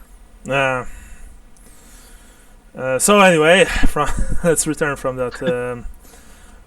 From the morbid talk to the make-believe world of Warhammer Fantasy, and yeah, It's make-believe morbid talk. yes, and return let's to assassinate a kid. yes, and return to Act 3. Act 3 is almost like 40 minutes in the actual play. Like Act 3 begins like 36 minutes after the start of the play. So, first of all, Francisco, roll me minus 30 perception test. All right. Minus 30. All right, that's a fail. Want to reroll? No, I feel like I need to save a luck or two for what's about to come. Okay. By the way, this act is concerned with the young Sigmar earning his shield in battle against the warband of the Orc warlord Grimgut Bone Crusher. By the way, did you guys took the costumes of King Kurgan and Grimgut with you? Yeah, I forget who had which Yeah, that one was now. we were intended to. Yeah. Nils had them, I think. I think my character was carrying them. Okay, so you have yeah. them with you. Okay. Yeah, because I was going. Well, I left them at the stage. I didn't keep carrying them. I dropped them off wherever we needed to. That was going to be kind of our end to the backstage was to bring that stuff. So. Oh, was it? I don't remember. I thought we were just holding on to it. Yeah. I think I also think you didn't told me that you were dropping them there, Jason. No, the what I had in the notes was that we each had one costume and we were hiding it, and there was some sort of discussion about we shouldn't reveal that we have the costumes. So I'm not really sure why we took them, but Okay. So I think we decided to bring them because we wouldn't want the assassins to think anything was off. Yeah, we wanted to look like we had a reason to be back there too. Oh, and is that so what it was? Yeah. Or at I think least you were going to me. follow whoever took the costumes. Oh, is that what it was for? Yeah. Yeah, That was we one of did the have reasons something anyway. going on. Oh, okay. I did not Well, get we're that. gone now. okay, Well, so I think Well, I think. Well, yeah. Who knows where they are? They're. I don't know. Yeah, so that plan went well. Okay, so for simplicity's sake, let's say that Conrad, you had your costume with you, but you probably left it somewhere like next to the backstage. And Francisco, you know what? Roll me d10. 1-5 says that you've left it right next to the backstage as well. All right, yeah, because we never really. No, you have it with you. Okay. So yeah, you are lugging the King. Let's say that you have the King Kurgan costume. All right, strapped to my back or something. All right. Yeah. Conrad, you've overheard that the actor who was cast as Sigmar has fallen ill. Hmm.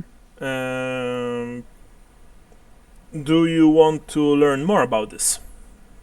Yes. Roll me -10 gossip test. Would you like to know more? Yes.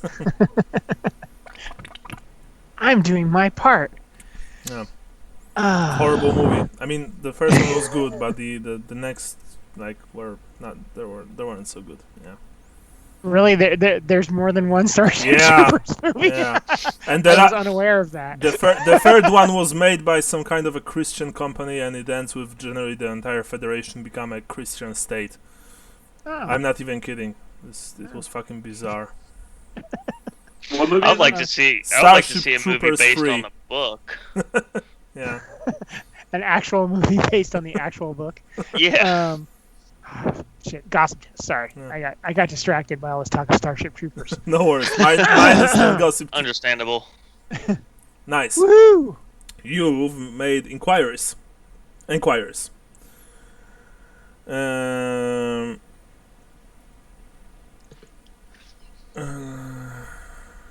You see him. You see the man. He is, of course, dressed as young Sigmar. Roll -10 perception test. Okay. No. God damn it! You also see that guards from Carl's compound begin to patrol the actor's area during this act. You know that probably any suspicious behavior would draw their attention, and that could end very, very badly. Mm-hmm. Yeah. So, Sandy, you hear, "You there, soldier number 3." You see that Wilhelm approaches you, and he literally begins to dress you.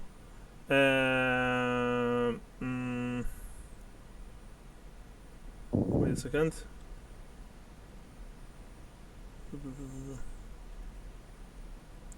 Sorry. He quickly begins to dress you as Grimgut. You need to play Grimgut Bonecrusher. It's chaos here. Anyway, yeah. Here are the lines. He presses the lines into your hand. Now, go on, carry on. And he almost literally, pushes you onto the stage. Okay. Yeah. You got this. Francisco, you are still in the crowd when you see. You're not sure, but you think it's Conrad dressed very badly as an orc warlord, you guess, entering the stage. By the way, if you guys look at the handout, with the play, that's how the orcs look. You can see them there. Yeah, Got so like a fake jaw. Yeah, fake. Tied onto their faces. Yeah, they have hair and everything. This, that there will be a large battle scene in this act, and it will see as many as 40 actors on stage, dressed as orcs, goblins, and human warriors. And Grimgut Bonecrusher, that is you, takes to the stage early in the act, and from what you've gathered, you remain there until the end. You also have a large chunk of dialogue, most of which is spoken in language that may or may not be genuine goblin tongue. The line that I've read earlier, the snark, schniss, and so on, is that line, by the way. You need to improvise. Roll me half of your fellowship, minus 20. Okay. Half of my fellowship minus 20. Or you know what? Or you can just roll minus 30 full fellowship test. Okay, minus 30, so I have to roll under a 27. Nope. You want to reroll? No. Okay. You just you are doing a horrible job. You not only you can read, but Yeah. the few lines that that you remember from your lessons with Nils and from what Wilhelm told you like a minute before, you just butcher them. The more raucous elements of the crowd throw handfuls of mud, dung, and rotten vegetables at you while booing you. Boo! Get out of the stage! Francisco is biting his knuckles right now, like, ugh, come on. Yeah, it's really not good. And eventually, there comes a time when Sigmar has to battle Grimgut. Mhm. Once again, roll me minus 10 perception test. Okay. By the way, you have a weapon, of course. It's improvised weapon, by the way. Yeah, Just so that's you know. fine. You Yes! see that the Sigmar holds real weapon. Of course he does. And from his stance and the way he looks at you, you think that he knows.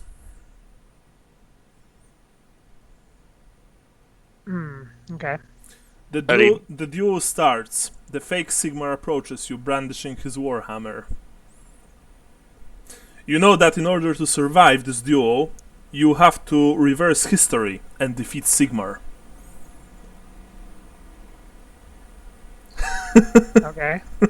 If I you will want do- to.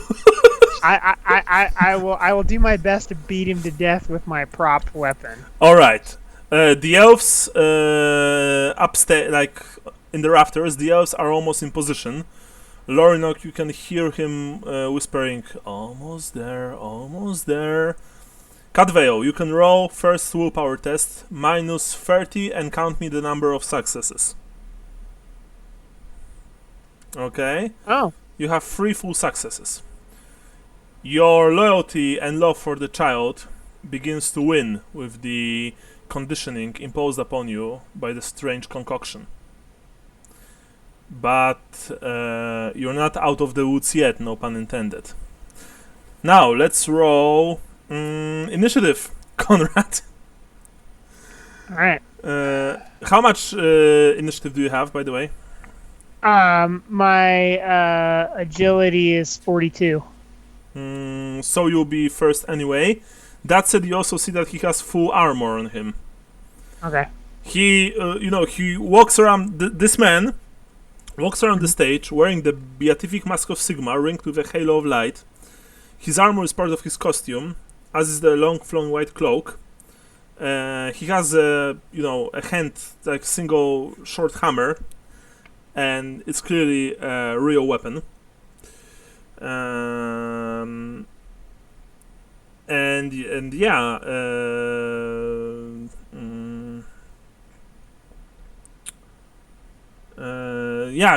He clearly intends to kill you.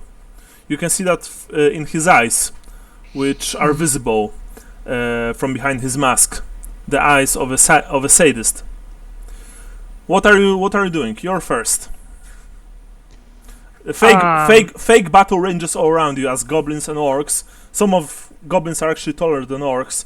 Are fighting human soldiers. I'm gonna try to. Let me see. What do I have here? Oh, I'm going to try to strike to stun him with my club. Okay. He also has a shield. Sorry, just so we are clear. Yeah. You have a club. You don't have a club.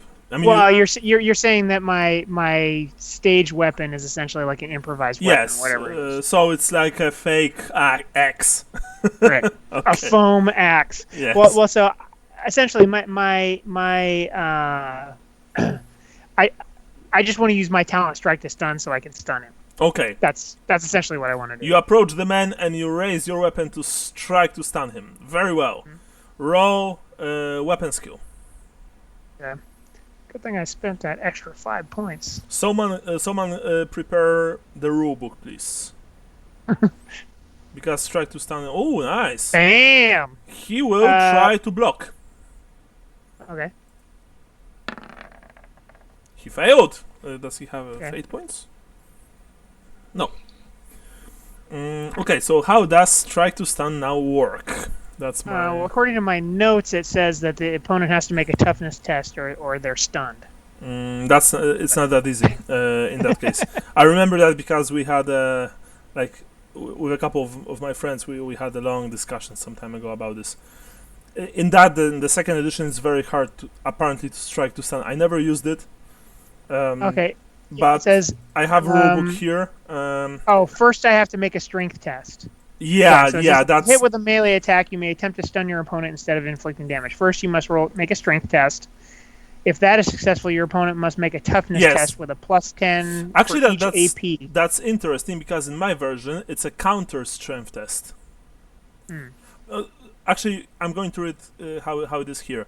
When you hit an opponent, you two make a strength test. I mean, you make a strength test, he makes a counter strength. If you win, then he must immediately test toughness, adding a +10 for every point Every AP, of armor. Okay, so it's like +30 in his case because he has full mail.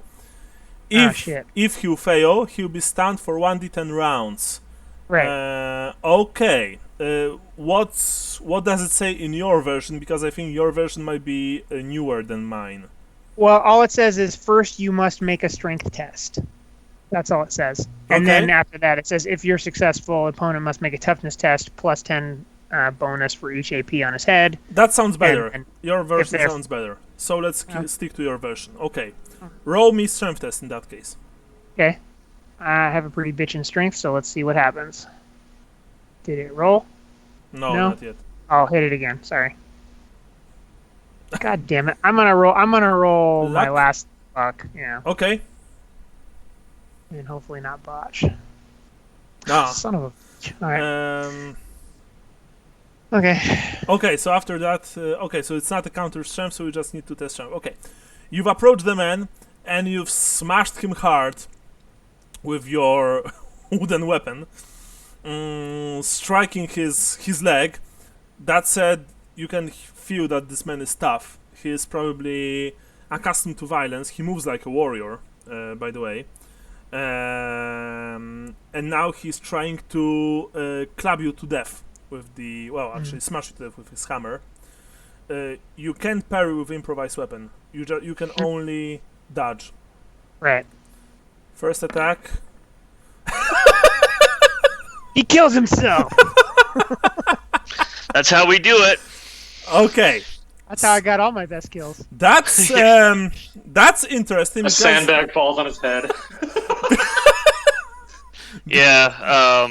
Because Cadvale accidentally kicks a tile that falls from the roof and now lands on the guy's head. We are butterfly flaps its wings and we are starting the. Okay, we are moving to the fun part of this chapter. The fun part, which is called Chaos Erupts. What happened was that he tried to raise his hammer when suddenly a sandbag fell from the rafters and broken his neck. Sigmar falls dead on the stage. His head tilted in an impossible angle. There's this silence. You know, everyone just is not uttering a single sound. Francisco, to your left, you can hear someone say, "What the fuck?" And then chaos erupts. there are a dozen actors on the stage enacting the battle of the famous battle of Astophen Bridge, during which Sigmar actually earned his shield and not for the first time, but this was the battle where he truly proved that one day he will be the greatest leader of men in all of the history, in all of the old world. So Ryan Johnson took over the third act. Yeah. And suddenly a couple of things happen all at once. Francisco, you absent-mindedly look to the right towards what I do best. Towards the audience. You see the figure. The figure flings off its disguise, and it's a horror. It's, even from this distance, even before the screams start and the people begin to just, sow themselves, run as far away from this horrible creature, or some of them even die because their hearts stopped from the terror, you can see this thing. Tall and gangly, with ancient skin, just tightly covering its elongated skull. The arms that it has are skeletal thin, but with nails, or actually claws, almost as long as daggers. This is probably one of the worst things that you ever saw, even worse than those things that you saw in the temple under Villa Han.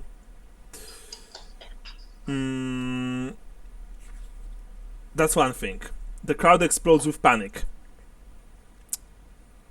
About half of them surge forward to protect Carl, but most of them just struggle to flee, pouring up the aisles and trampling each other in terror. Lorinok, Cadveo, runs, "Shoot the child! Kill the child!" And the Wood Elves still in the gallery begin to shower the creature that you also see in the crowd and the front row with arrows. Perhaps they think that this thing will steal the boy away. Conrad, a bunch of men rush the stage and rush you with weapons drawn. The heralds are here. Fortunately, there is a hammer laying right next to you and a shield.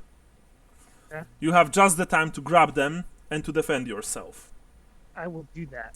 Now, you don't see the creature in the crowd yet. Cadveo and Francisco, you do. Both of you roll me terror tests. Alright, so that is a willpower test? Yeah. Cadveo passed. Okay. Francisco, you want to spend luck? These early rounds are going to be important, I think. Yeah. Well, I'm just trying to think what I would do. Yeah, I should. Otherwise, I'll just be like this the whole game. Yeah. Alright, No. it doesn't work. Add a single insanity point to your character sheet. Okay. And you start to run away. Alright. So, now we enter initiative order.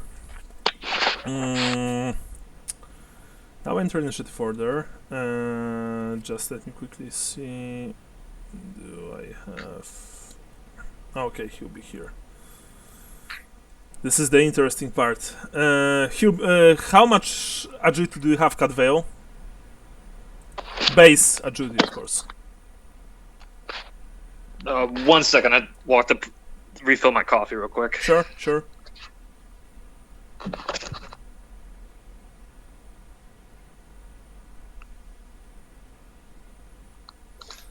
Okay, agility you said? Yeah. 77. Jesus Christ. I was gonna say probably 60-something. Yeah. Okay, so you're first no matter what. How much agility do you have, Francisco? I rolled a 61. How much agility do you have, Conrad? My base agility is 42. So you to roll. Brian, you don't have to roll. Oh, that was with my roll. Oh, okay, that was with your roll. Okay. Oh, Okay, so with first my is, roll, it's 43. first is Cat Veil, then it's this thing, then we have Francisco, then we have Conrad. Let me quickly see. The guys that are rushing you are last, Conrad, essentially. Okay. The elves. Someone note this, please. By the way. Yeah, Oh, so nice. I've got Cadfael, the vampire thing, Francisco. So it's first Cat Veil, then it's Lorinok, then it's the elves. No, sorry. No. Cat Veil, Lorinok, the Thing, the elves, Francisco, Conrad, Heralds. Okay, got it. Thank you. All right, the Thing just rampages through the crowd, moving towards the boy. That's it. Now, Cat Veil, you're up. What are you doing? By the So- way, you don't have to test willpower. You're free to act, but because the boy is in real danger, and this overrides any artificial, drugs that you have in your system, but because of what you've been given, you have minuses for some time. Because your head just, pounds like crazy. What do you want to do? How close am I to Lorinok? Like there's a single F between you and Lorinok. I want to empty 3 arrows into the vampire, but while I'm doing it, I want to tell Lorinok that his mission's going to have to wait. Okay, you cry your mission will have to wait, and you fire 3 arrows. So he knows I've snapped out of it, and this is our duty as wood elves. This is an abomination. We have to kill it. Okay. You fire 3 arrows. Your initial arrow will have minus 30 to hit. Oh wow. Okay. Yeah, like I've said, you've just snapped out of a drug case. You are standing on a platform above, chaos, and you are firing into the crowd. By the way, any missed arrow will kill one of the Crusaders, just so you know. Because you are firing, it's like firing on full auto into a crowd. Trying to hit one guy. This thing is just staring through the people, but the press of bodies is so tight that you know that any missed shots will hit the Crusaders. But at the same time, if they're already that close to this thing, they don't have much time anyway. First of all, yeah, that's one thing. The other thing, you still need to protect the child. Yeah. Okay. Yeah. So yeah, I'm firing at it. Okay. First shot, go. Ooh, damn. Ooh, nice. Roll damage. It goes right towards the leg of this thing. Take that. Too bad it's not the heart. Okay. What's the strength of this? Strength is 3 plus my 1 for mighty shot, and it's elven elf bow, so it has armor piercing, and I also have sure shot, so it's minus 1 armor if he has armor. It doesn't matter. So it's 10 total, right? Yeah. You saw your arrow bouncing off this thing. You think you saw this arrow bouncing off this thing's leg and burying itself in the mud and wet soil of the encampment. But you don't have time to think because you are firing 2 more. The second shot minus 40. You still managed to hit. Jesus Christ. Right into the middle of this thing's chest. Roll damage. Yes. Oh. This time you're quite. Actually, no. This time you also weren't sure. This thing still has the rags, and they billow around it like like some kind of horrible tattered cloak. The arrow just disappeared within the rags. The final shot minus 50. Okay. Oh. The final shot, to your dismay, you've headshotted a Crusader. Actually, no, sorry, it was 98. So you've like plunged the arrow into into a random crusader's leg. The man fell to the ground, howling in agony. Given the unsanitary conditions and the fact that perhaps you don't know, but there's always a chance that perhaps you've managed to nick the artery or maybe even pierce it. Yeah. Well, I mean, truth be told, before he'll bleed out, he'll probably be trampled to death by other people. Yeah. He looks straight into your eyes and is like, why? Damn, shoot straight, Lornock. Yeah, you hear Lornock crying, do your duty, cur. And then he takes aim at Carl, and he's Nice. does he have fate point? Yeah, he will reroll.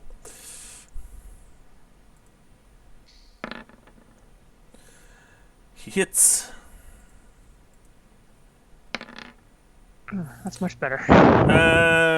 To your horror, Cadveo, you saw Lornock shoot an arrow towards the child, and the arrow struck the young lad into the shoulder. Carl falls to the ground with a yell of pain. Of course, people around him are, no! Stuff like that. Protect the child! Protect the child! Cries Helmut. Up there! Cries Kohler, and he points, to the rafters where you are camping. By the way, Cadvale, the fact that Lornock now shot Carl means that you have to protect the child at any cost.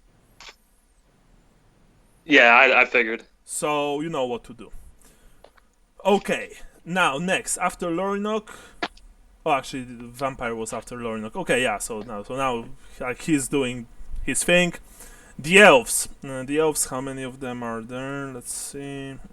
6. Okay. 3 of them will try and shoot at the vampire. The other 3 will try and shoot the child. First, the vampire elf. What's their stats? Not bad. What's the talent that gives you +10 to your ballistic skill? Is there a talent like that? I don't think there is. Marksman. Marksman gives you +10?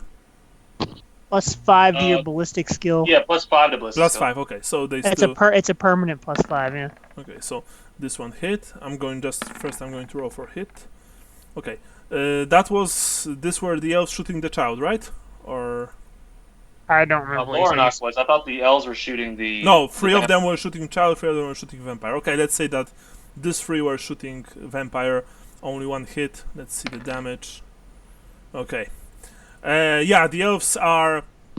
Cadvale, to your horror, because you never thought that your kinsman would show such callousness, the elves are peppering the vampire with arrows, but unfortunately, the thing doesn't seem to care, while all around it, humans are going down with arrows piercing their bodies. This is just, to you, this is abhorrent.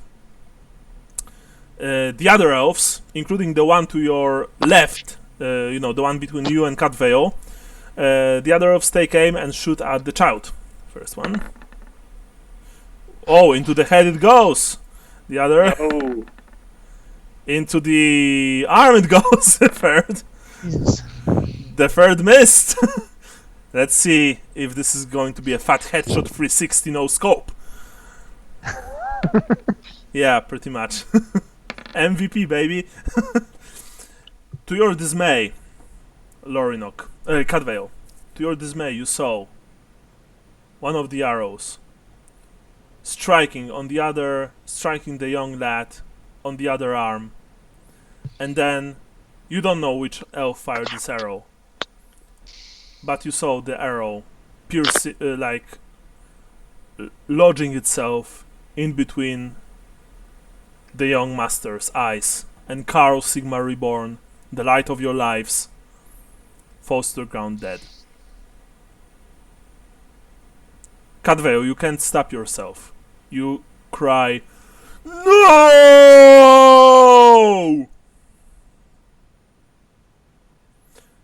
Same thing happens in the crowds.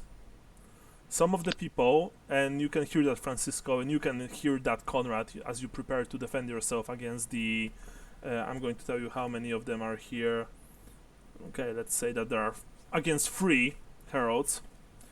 You can hear no car. You know, like in a slow motion. No. And you see the shot repeat from 3 different angles. Yeah, from 3 different angles, like, you know, 24 style.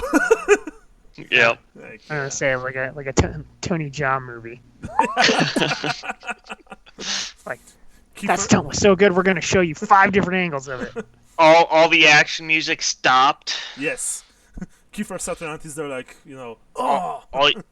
All you hear is the raindrops bouncing off the metal of the guards protecting them. Actually, yeah, that's pretty good because it is lightly raining. So yeah. So that was Sigmar's tears. Yeah. Now, Francisco, you can compose yourself. Roll willpower.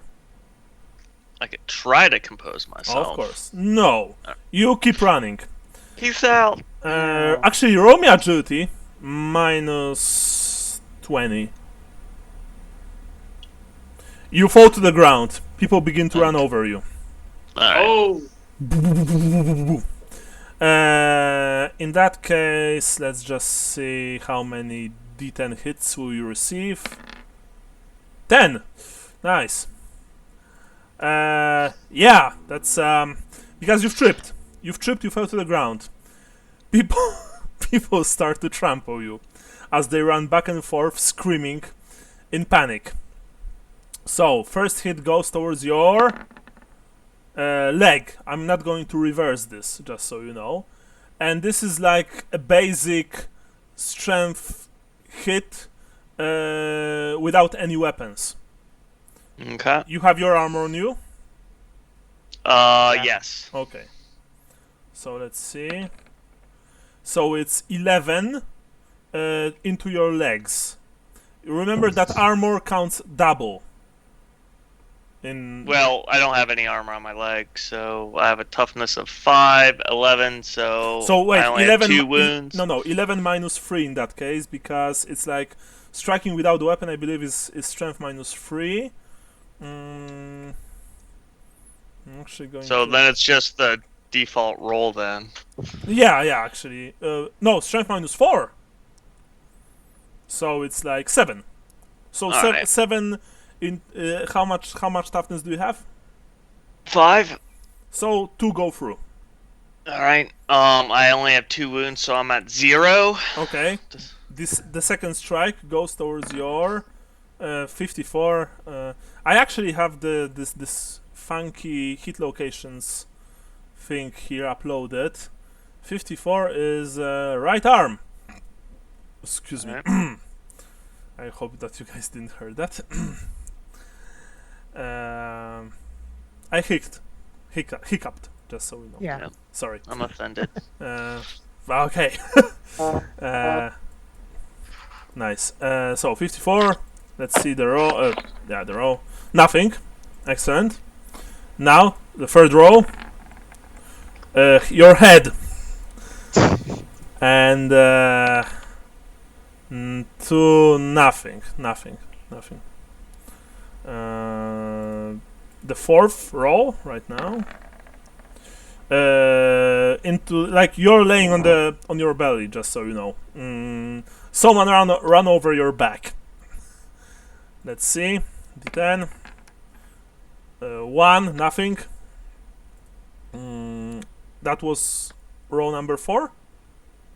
Yes. Row number 5. Arm. Probably won't matter. Yeah, nothing. You have armor on your arm, right? No. I only have armor on my body. How much toughness do you have? 5. 5. 5. So it needs to be 7 or higher to do anything. No, nothing happened. 6 row. Once again, you're back. Nothing. 7th row. Arm. It's 10. Reroll. No. Like I can use a luck here? Luck for what? Well, you said reroll. Okay, never Reroll mind, because sorry. it's like Ulrich's Fury. In that Oric's case, Fury with his foot. yes. Okay. Well, I mean, in that case, it works like, he was able to stomp on you very hard. So it's 10 plus 3 minus 4, so it's 9 total. On your 45 is right arm. I think it's the bad one. So, yeah, that's a -4, so I'll probably just have to use a fate. You really want to use a fate? Yeah. Okay. Like, I already have a bad arm, so... Okay, well, in that case, if you want to use a fate, add a single insanity point. How much do you have right now? I have 4. I'm just kind of trying to think. Well, think about it, Jason. -4 is pretty It's not bad, rough, honestly. It's not?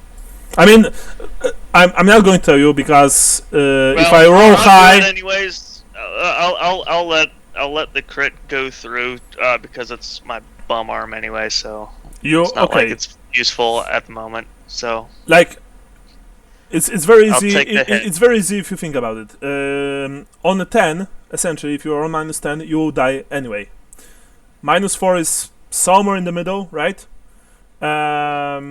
So there is a chance that something bad will happen to you, but at the same time, everything might be fine, right? yeah, let's see what happens. Okay, awesome. I think. Do you want to do the last 2 attacks? No, because Just- because if I roll high on this one, Alright. the other 2 attacks might not even be important. Okay. It's unarmed combat damage, I believe. Piercing teeth, claws, leg damage for quadrupeds, flame energy, bullet.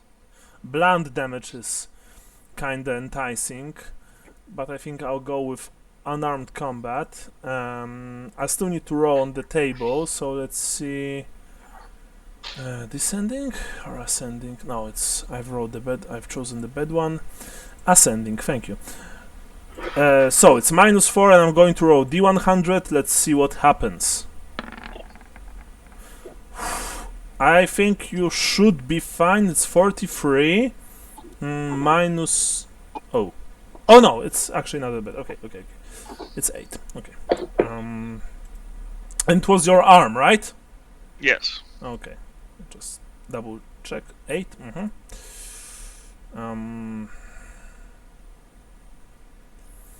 Alright. One of your fingers was stepped upon so hard that it bent at a natural angle and the bone snapped. You count as stunned until the end of your next turn and must pass the willpower test each time you want to perform any action with that hand for the duration of the battle, which means that if you want to get up, and I presume that you want to get up next turn, you have to test willpower.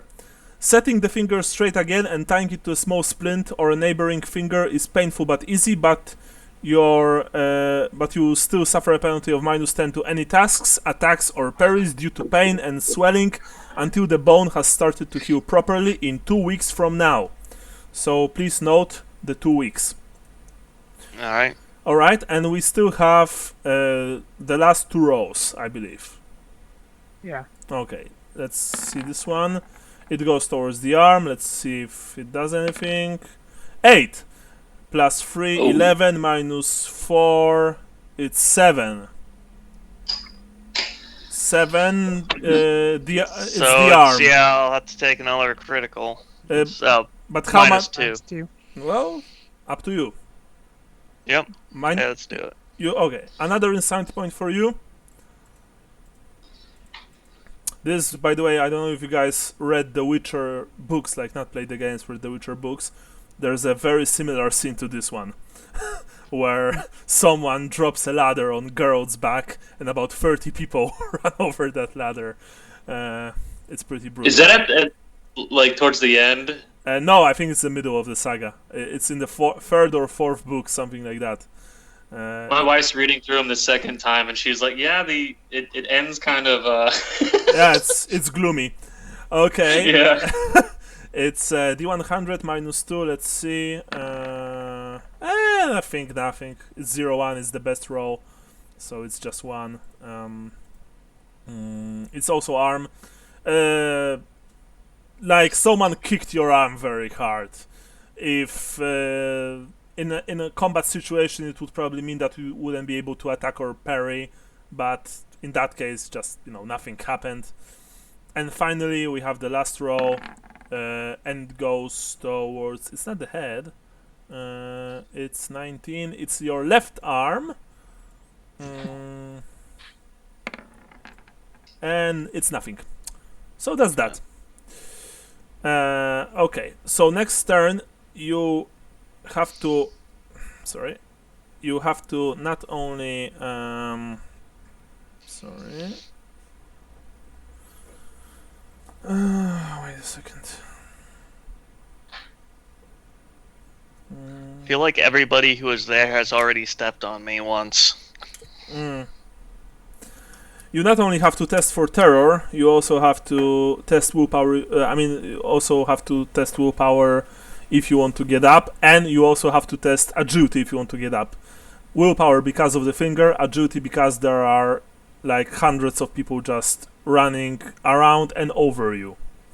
This is what trample to death feels like, probably. How many IPs do you have, insanity points? 5. Okay. Conrad, you're up. For simplicity's sake, let's say that you have hammer and shield in your hand. You've picked them up very quickly. You see 3 heralds rushing you. This man, well, actually 2 men and 1 woman, they are armed with swords and knuckle dusters, and they have mail shirts and jerkins on them. You see that they are dressed as actors. One of them is a shepherd, the woman plays the role of a soldier, and the third one is probably a swineherd. They have these grim looks on their faces as they charge you. But you're first. What are you going to do? I am going to try to kill the closest one to me. Hopefully the one in male, but... You can make a counter charge if you wish so. Yeah, I will do that. Okay, so you counter charge them. Excellent. Roll charge. Normally I wouldn't allow it because there are so many people on stage, but this is pretty epic, so let's go for this option. Okay. Plus 10 because you're charging. Okay. I'm just gonna roll under my hand weapon, whatever. I think it doesn't matter. Sword, hammer, all the same difference. You've managed to hit. He'll try to dodge. Okay. No, roll damage. The strike goes right towards his arm. Okay. Let me just double check that I have. Oh, by the way, Sean, when you get your sword back, remember that magic weapons give you +5 modifier to combat because they are good quality. Well, actually, not all of them, but like most of them are. The sword is so just so you remember. Okay. Sorry, I'm just trying to get No worries. the die roller out. Okay, so I want to roll.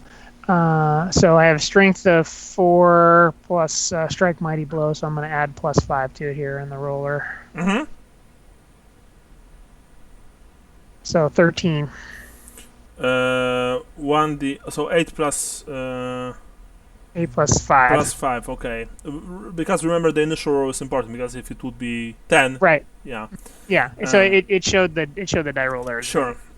So it's 13 total. It goes towards the arm. There's only a single point of armor, so it's 4. That's 9.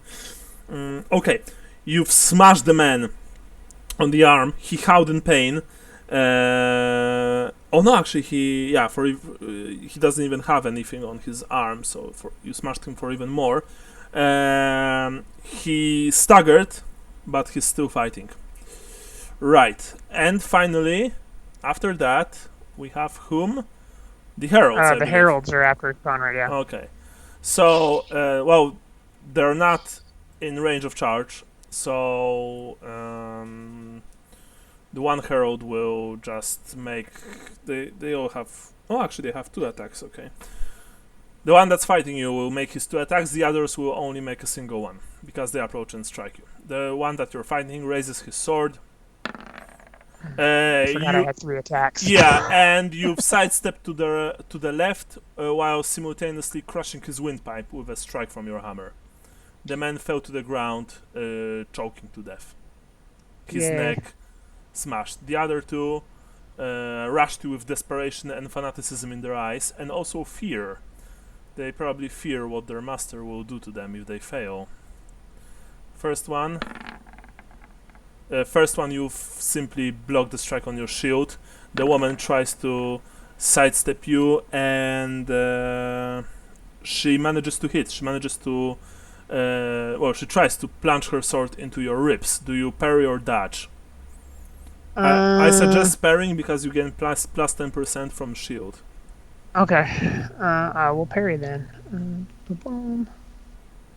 Sorry, too many screens up. Parry with the shield. Nice. You are too seasoned a warrior to actually, fall for that trick, and you simply block her clumsy strike. Excellent. New round. Oh, this is going to be fun. So first we have Cadvale. I'm compelled to attack Lorinok now. You are compelled. Wow, Lorinok and his elves just killed the most important thing in your life. You feel nothing. You feel nothing but rage towards them. Die, Druchii scum! And I'm gonna turn my arrow on Lorinok. Okay, that said, between you and Lorinok, there's a single elf, which probably he also contributed to the saying of Carl. So you have a minus 10% to hitting Lorinok.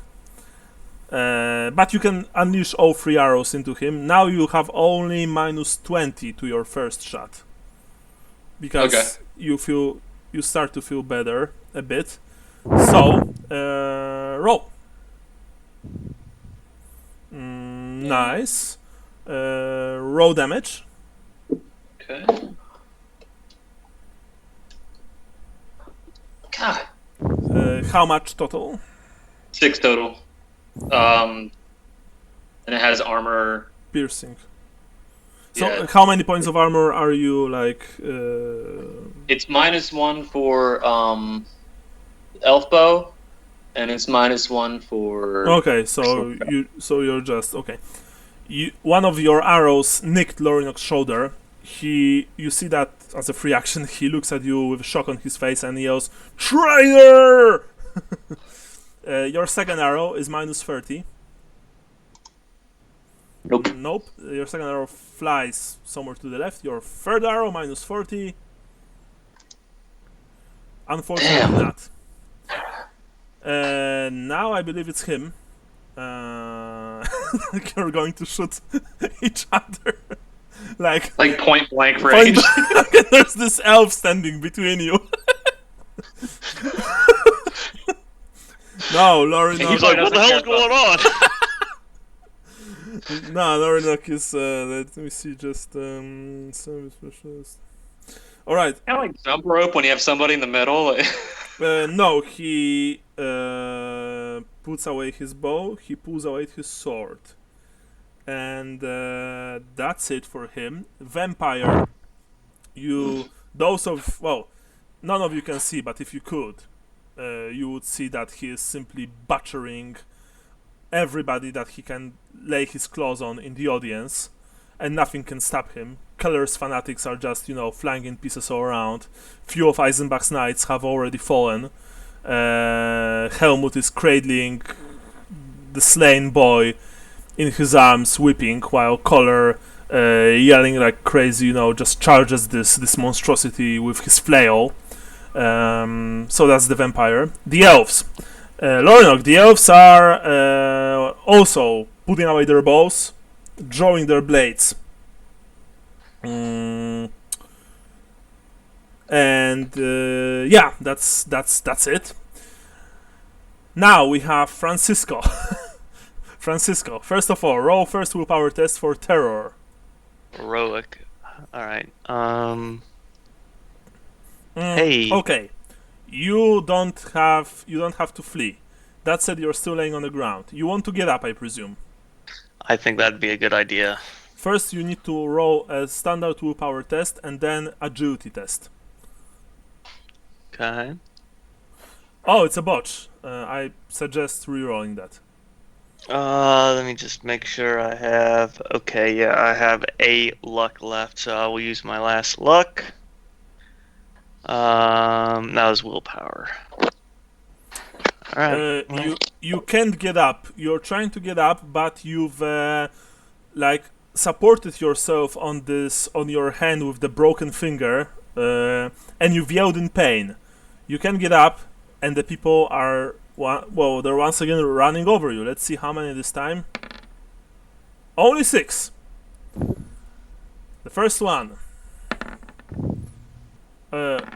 Rolled 2 times. Okay. I see that row is once again acting funny.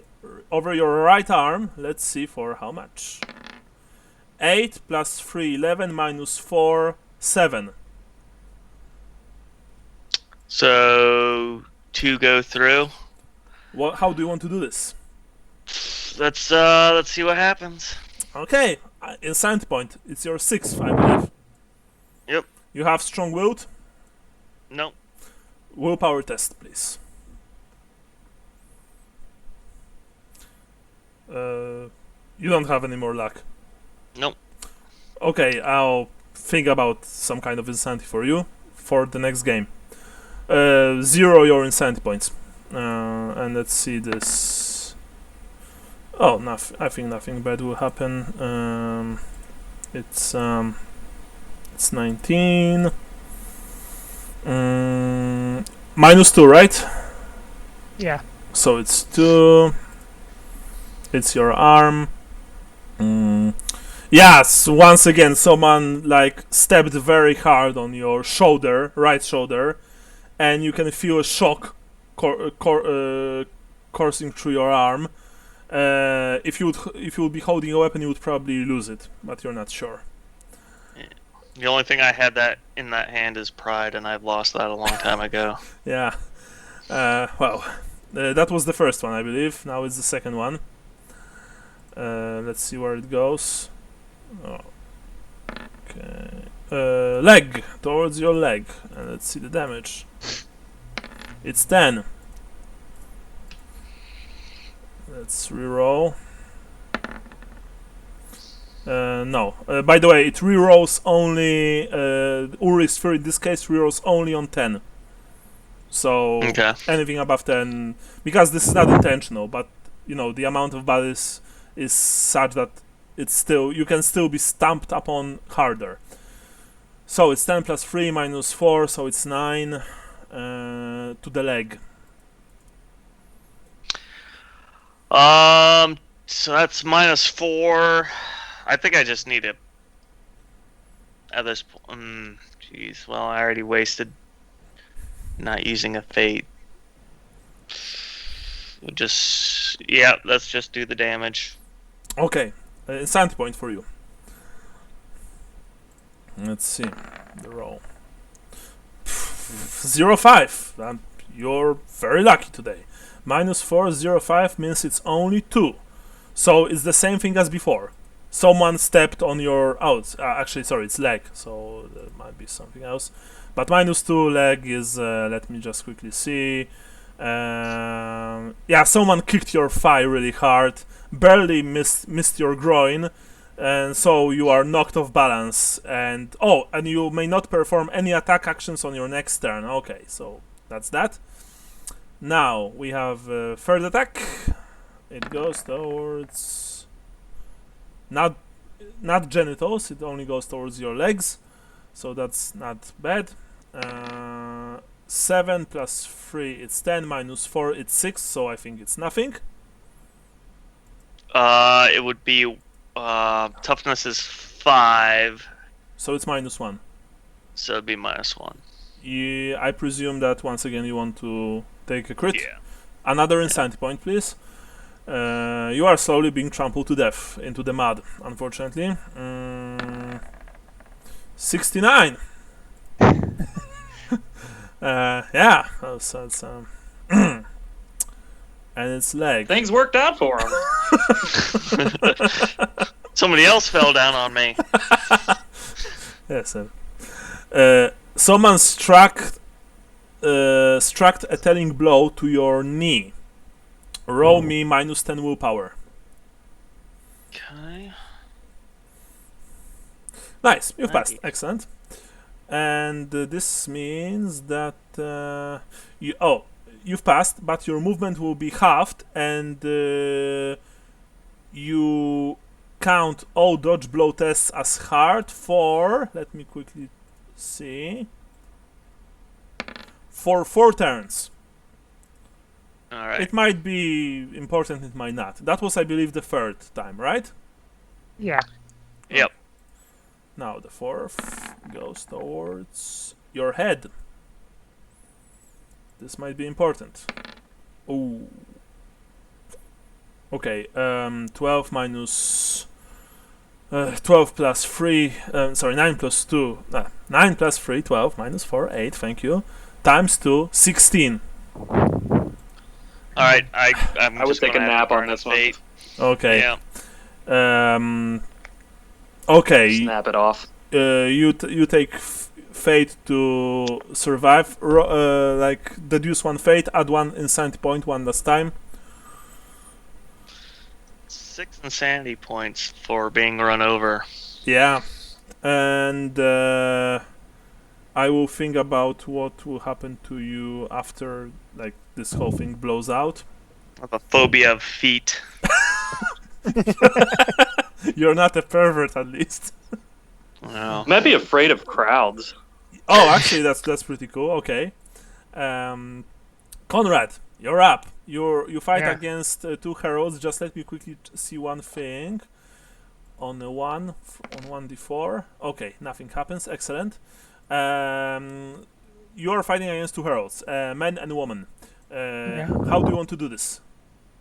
I am going to do my swift attack so I can get all 3 attacks in. Into a single one or into Into a single one. I figure if I kill one, the other might think better of it.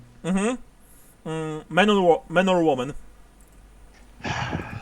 I'll be a gentleman and I'll kill the man. Okay, milady. My lady, I will save you for last. Oh, so you're a fedora wearing Ostlander. Yeah, there you go. Okay. Simp. Very well. Roll. First attack. Darn it. Unfortunately. Wait. Let me quickly see this. No, unfortunately, it's standard hand weapon, not superior. So, yeah, you failed. Okay. Your first strike went too wide. The man jumped away, but you pressed the attack. You rained down blows. You rained down blow after blow, standing over the fallen Sigmar, who was killed by a sandbag. A sad I'm face. teabagging Sigmar while I. Oh my god. Okay, the second strike. Oh, nice. Take that. He will try to dodge. No, he failed. Roll damage. You've smashed the hammer into the man's arm. Nice. 14 damage. Nice. Very nice. He yelled in pain. You've cracked something inside. The man just, staggered on his feet, but you see that in his eyes. Fear of you mixes with some older, more profound, much more ingrained terror. He's still on his feet. You have third attack? Yes. Roll -20 in that case. Okay. Zoinks. Oh, Nope. unfortunately not. The third attack was stabbed by this man's companion, female companion, and I think now it's their turn, right? Yes. Yeah, it's the heralds. The man, cries, "Die already!" and just tries to stab you. Unfortunately for him, he attacks you hysterically. His second strike misses completely. The woman is much more composed, but even so, she almost managed to hit you in the leg, almost. And with this, and with her second strike, she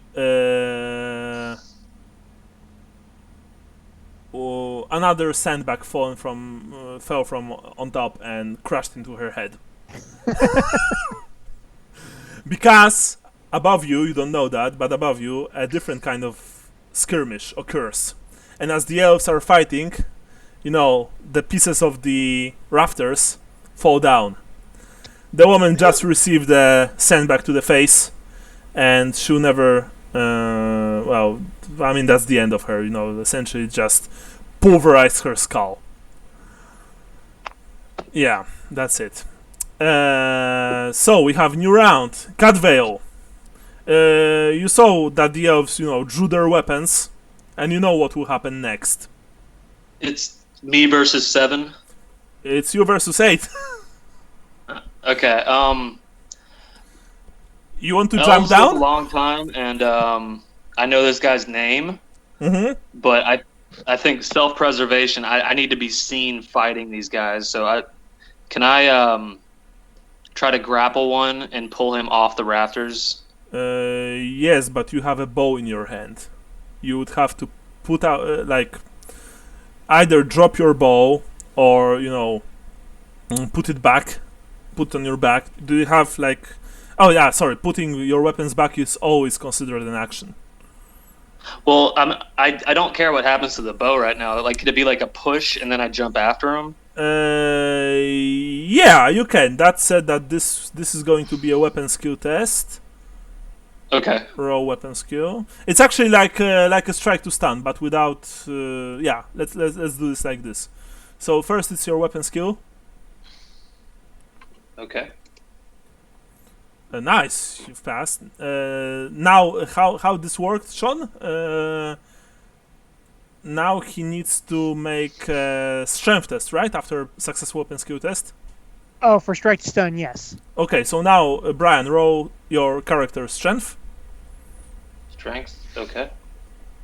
Nice. Ooh, nice. Now he has to make a toughness test, I believe.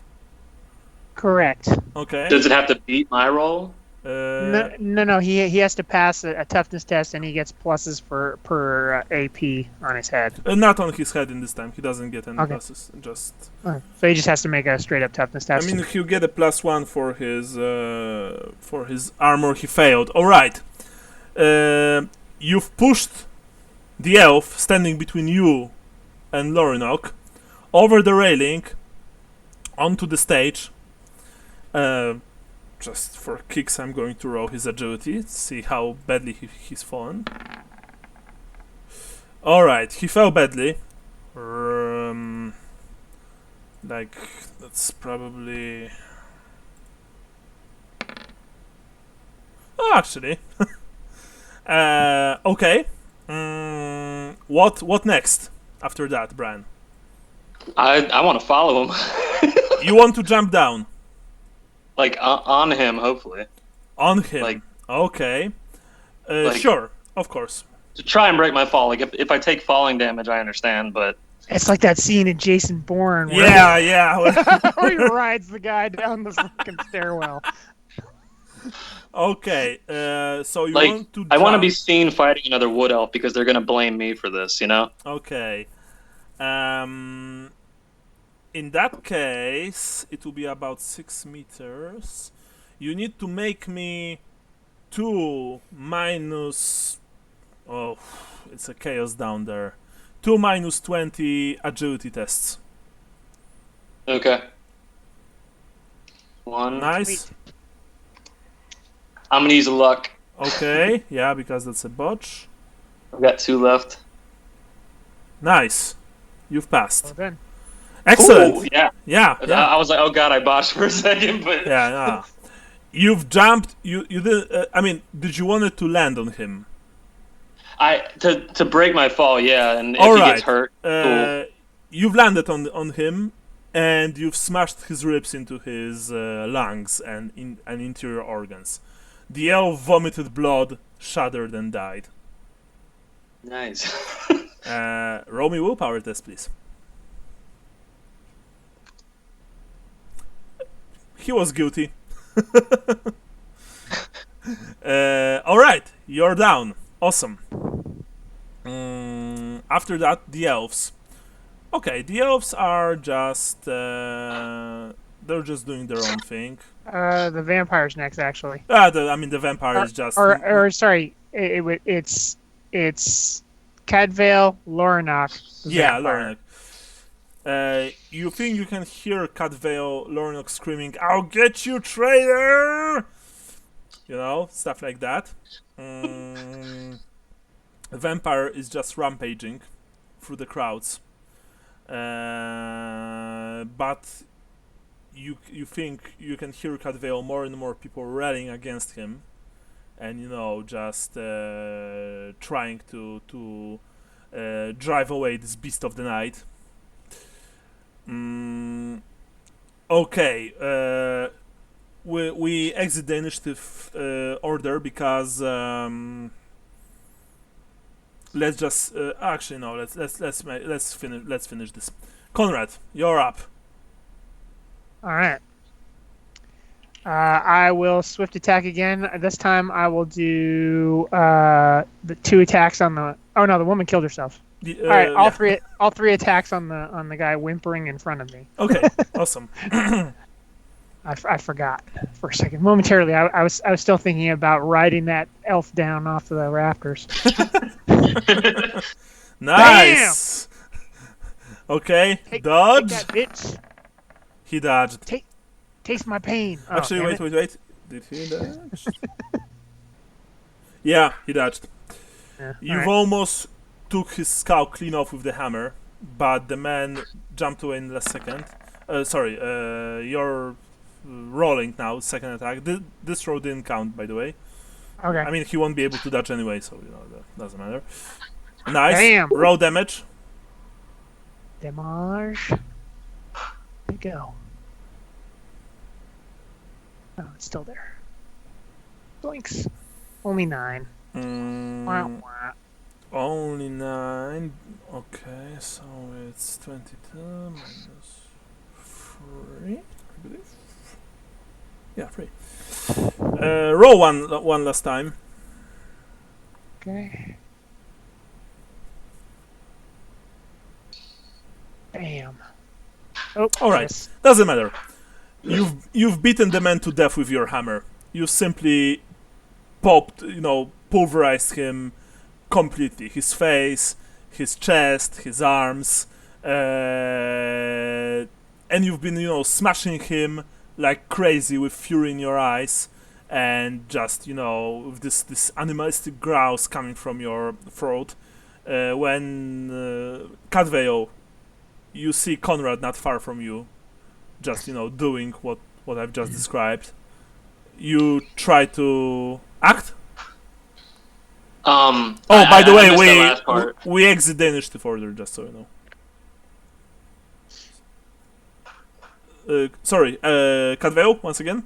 I missed the last part. What's happening to Conrad?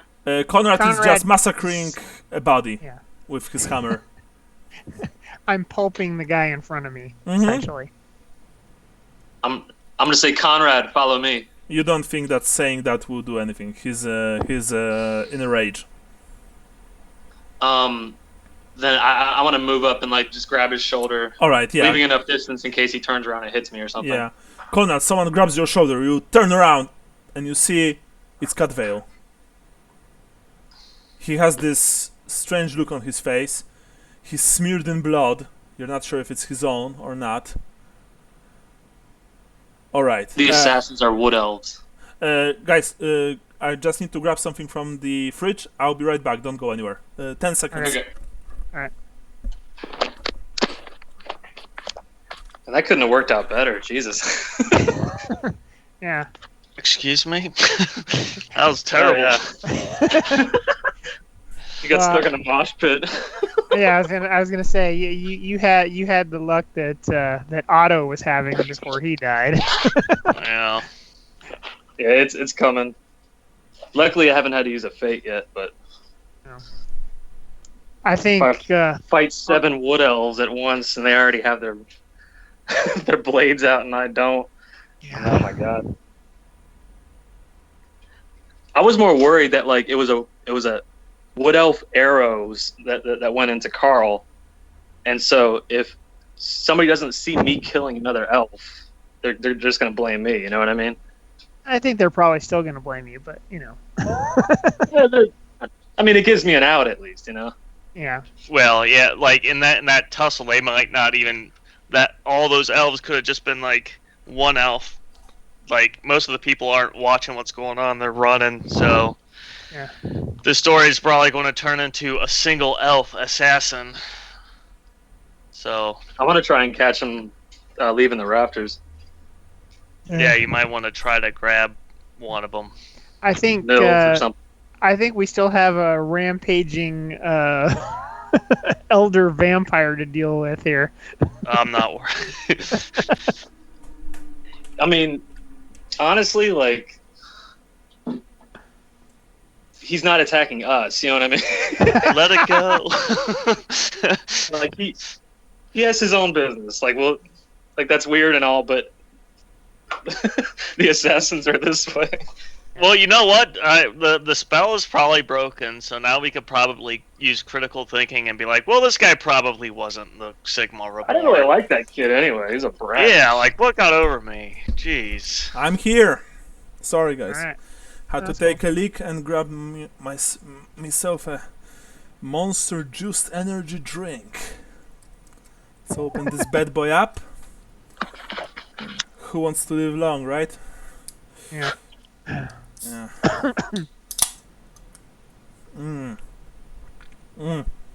Your toast, gentlemen. I mean your health. May good times return. Oh yeah, just. As for the bad times, during the play, Conrad, you've been grabbed by Catvale. The chaos continues, but only for a short time, even though it seemed like an eternity.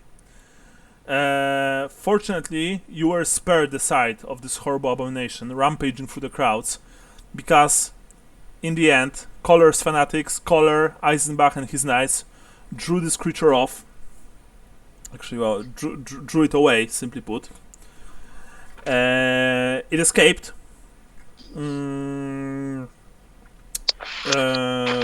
It escaped, but it left behind so many dead bodies.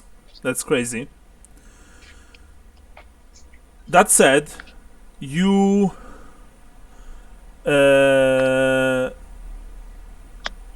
when this thing like escaped and you moved, initially you wanted to move after it because after all it tried to kill Carl, even though Carl is dead. And Conrad, when you heard about this, your heart almost broke. But you've moved after this thing. After most of the Crusaders dispersed in all directions, you've noticed that apparently in the last place that was standing at, there's something in the mud laying there. You can hear screams from all around the encampment. You can hear guards, just trying to impose order. You can, it's like it's just like a military camp or like a small city after at the end of the after an attack. So both of you are in a bit of a haze.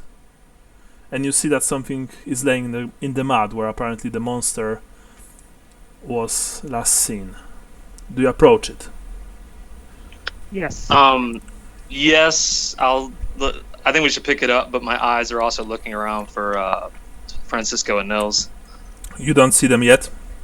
You approach it. This is a leather-bound book.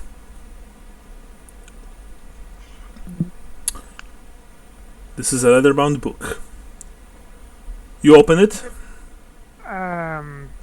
Well, I can't read, so. Yeah, not right now. All right. Well, no, I'm not in the mood to read. I don't have my. Not because I can't. I pick it up. And I'm like, oh, we need to get this to someone who can read. Yeah, that's actually very sensible.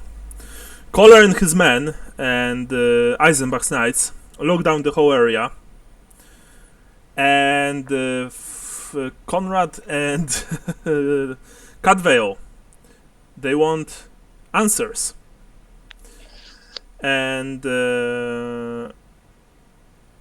they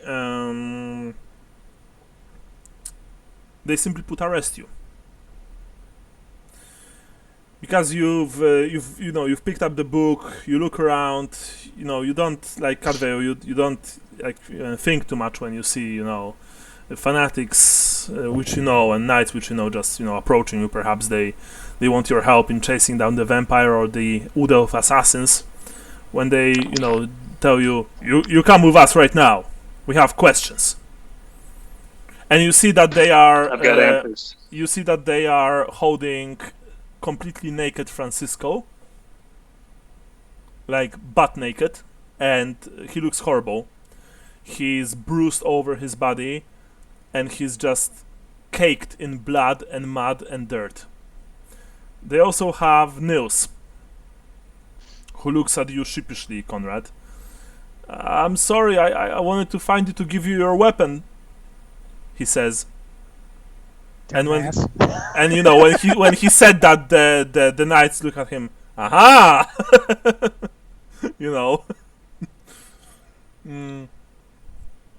So yeah, that's that. They bring you with other remaining actors. It's not like it's only you. It's actually quite a few people. And over the next, over the next 4 days, which by the way you guys will need to roll me in a couple of seconds a few times. Over the next 4 days, they question you.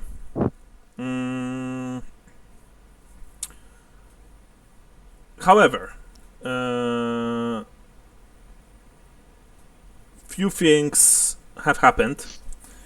They question you if you want to kill Carl, and naturally, none of you did.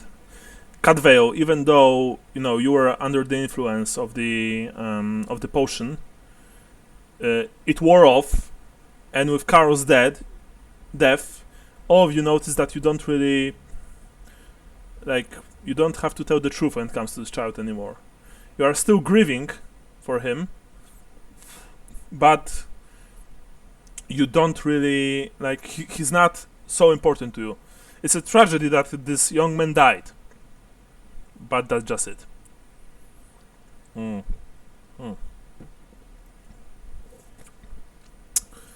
So all of you got out of this situation scot-free. In fact, Conrad, you have been hailed as a hero, because you've been seen fighting the assassins on the stage. Mm-hmm. So while Cadvale has been just they left him off without a problem, but also without saying anything nice to him. They let Francisco off quite the same way. Nils as well. You were actually thanked by both Kohler and Eisenbach and Helmut. Actually, sorry, only Kohler and Eisenbach. And also one thing happened. Helmut approached you after this 4 days and spoke to all of you.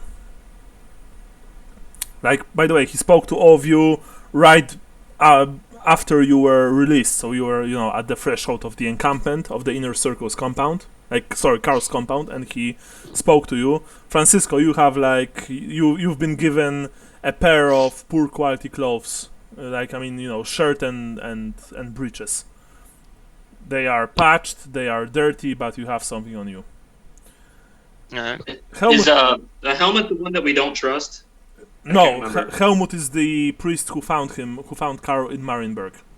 It's not. It's not Father Johannes. Helmut approached you as you were exiting Karl's compound, and probably you don't know you honestly, none of you knew what you were going to do next. And from what you've gathered, most people in the crusade, at least from what you've heard, don't know that Karl died. Of course, many claim that they saw the child fall, but the fanaticism of these people is so strong that they don't want to believe that. So apparently the crusade, at least 90% of the crusaders, maybe even more, believe that the child is still alive. But you knew the truth. Cadveil saw that. Conrad, you've heard from Cadveil. Actually, you even saw the body from the stage when you were, when Cadveil laid his hand on your shoulder, and you turned around, you saw the child being caressed by Helmut. 3 arrows sticking from his body. And Francisco, you've been told this by your friends. So anyway, Helmut stops you and tells you that Karl is alive. But this we will leave for Chapter 7. Because Chapter 6, Heralds of a New Dawn, has just finished. Chapter 7, Death Do Us Part, will start next time. But since 4 days passed, I will need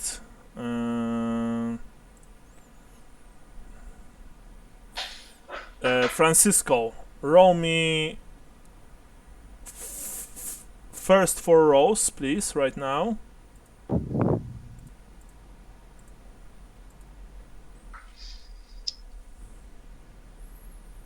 Toughness. Okay. Toughness, sorry. Okay. My bad.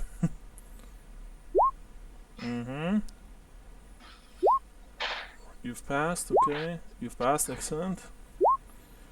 So, So 2 passes, 2 failures. You failed 2 times, so I just quickly...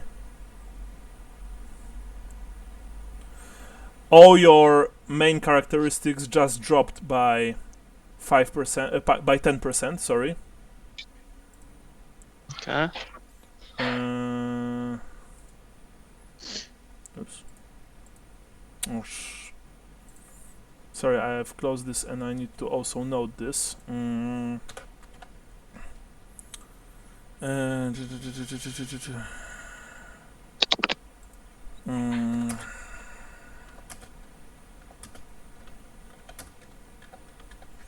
And one more time, 4 rolls, please. Same toughness? Without basic toughness. 4 times. Nice. Fail. No, you passed. Pass. Actually, pass. no, you failed. Fail. 2 fails, 2 passes. So it's minus 20 to all stats for you right now. Damn. Okay. And Is this from being sick? yes. And something else happened. Something else happened, and I will need my table for that. Might have to roll a new character here. Nah, you're still good.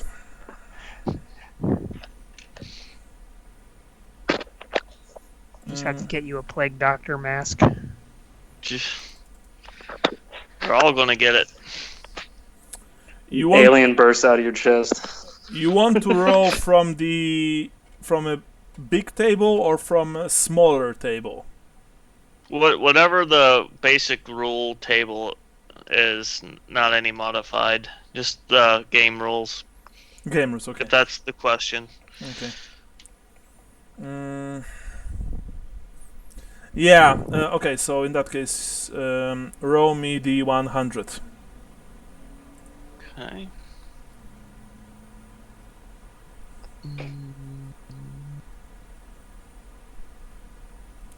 39. Mm-hmm.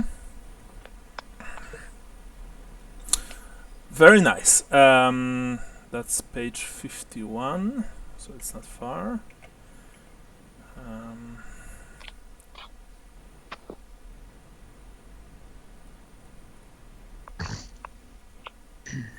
Okay. Very nice. And so I just need to quickly.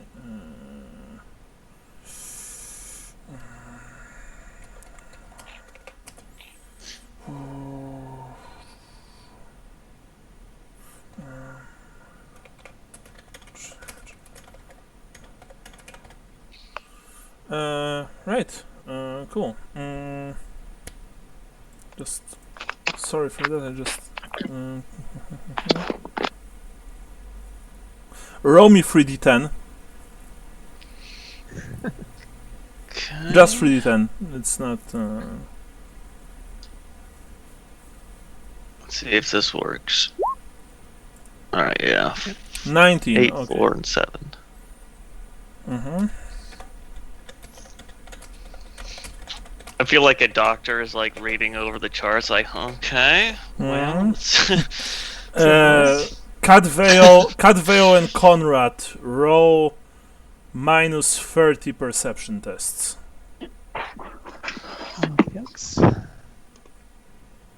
Okay, badge doesn't matter, by the way, here. All right. I'm playing with my belly button while this is going on, I guess. Yeah.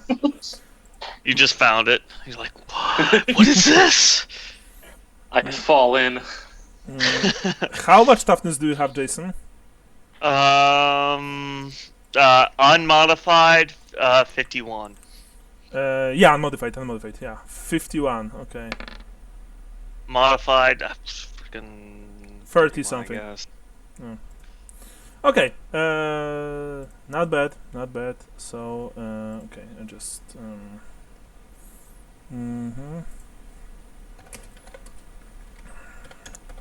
Sorry, I need to. Do we still use luck?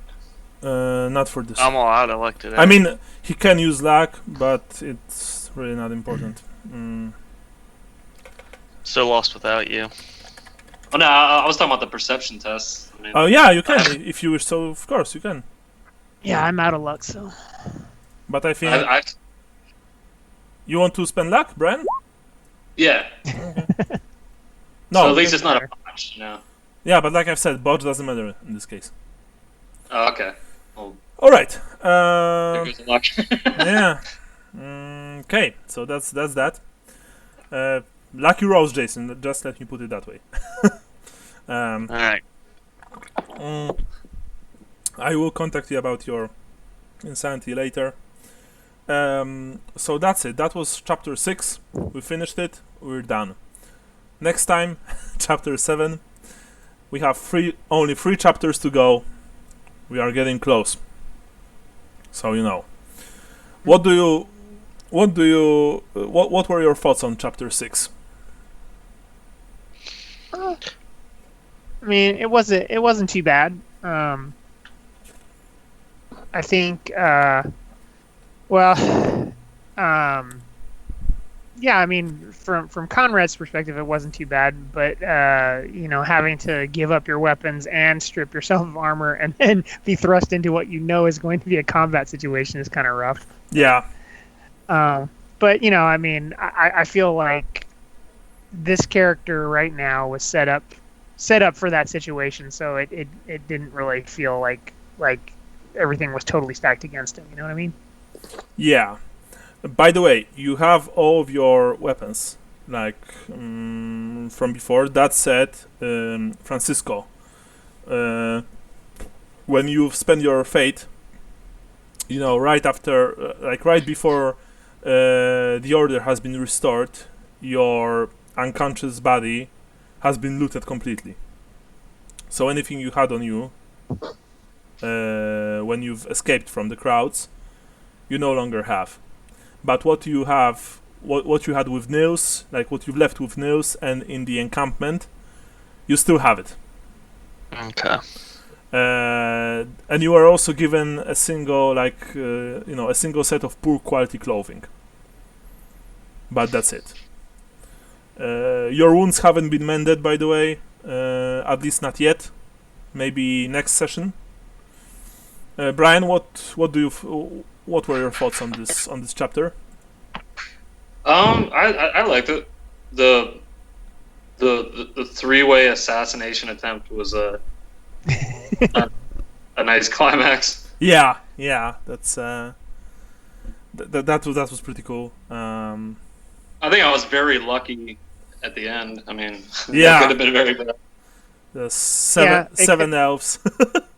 Yeah, it could have gone pretty bad for. I have to say, I mean, although Francisco got the short end of it, I feel like it could have gone a lot worse for the group in general. I mean, Okay. I definitely got super lucky with several people miraculously dying at my feet. Yes, that's true. And finally, Francisco. What- He had a pretty Well, rough set. it's been rough losing a hand, and so I'm kind of back to intro character at the moment. Hold on, somebody's at my door. Give me a moment. Go ahead. Yeah, I mean, I think I think that we did, except for failing rolls, we did everything that we needed to do, and it was. In all honesty, that you guys like did very well. Seriously, I'm going to give you points in a second, and I'll tell you everything. You guys did very well, and it was the first time when actually someone like took to the stage and fought Sigmar.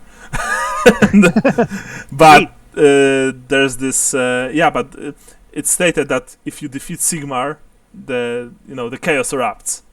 And like the whole play had 9 acts, but in the middle of the act 6, the whole thing starts anyway.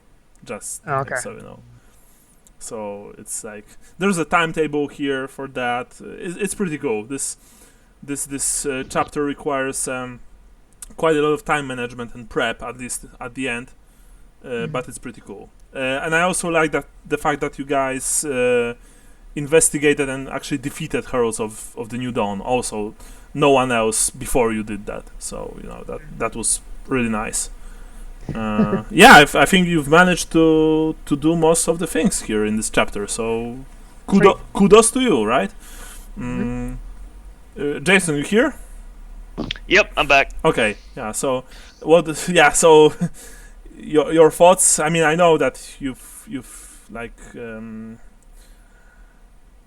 you've drew the short straw, but Yeah, it was good. We had it was still pretty linear.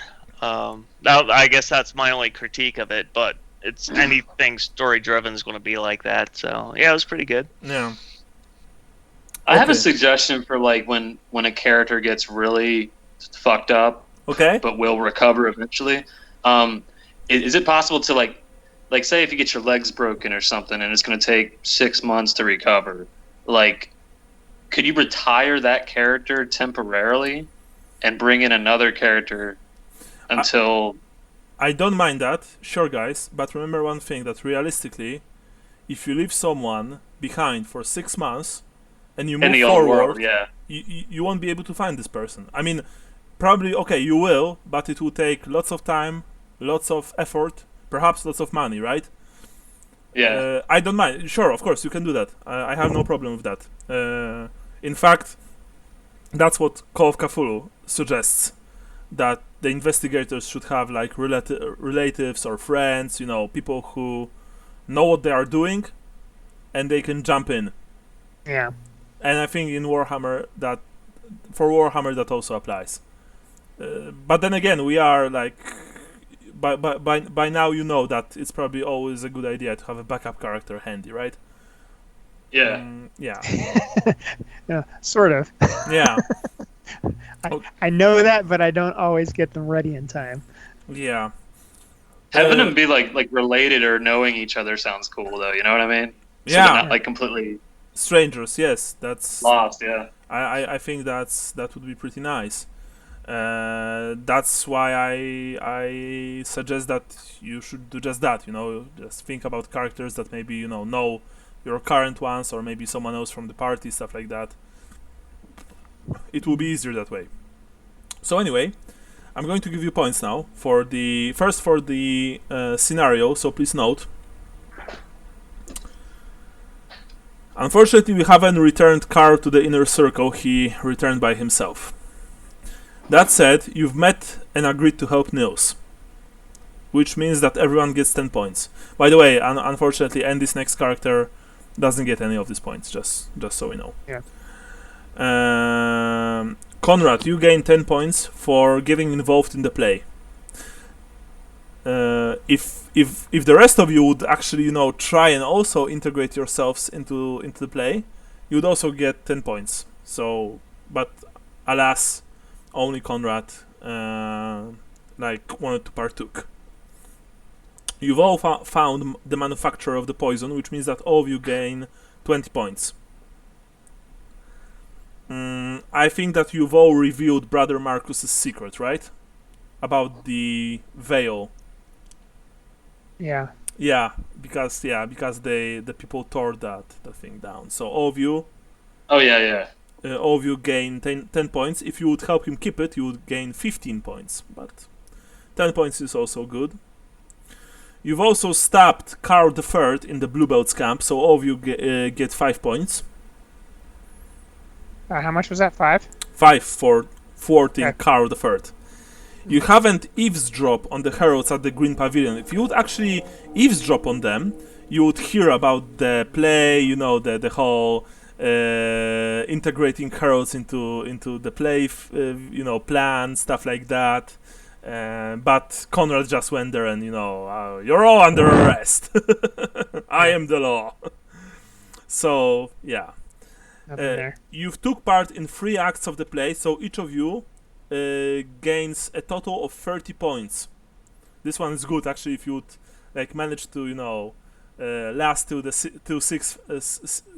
Act 6, you all would gain 60 points. But only 30 for you.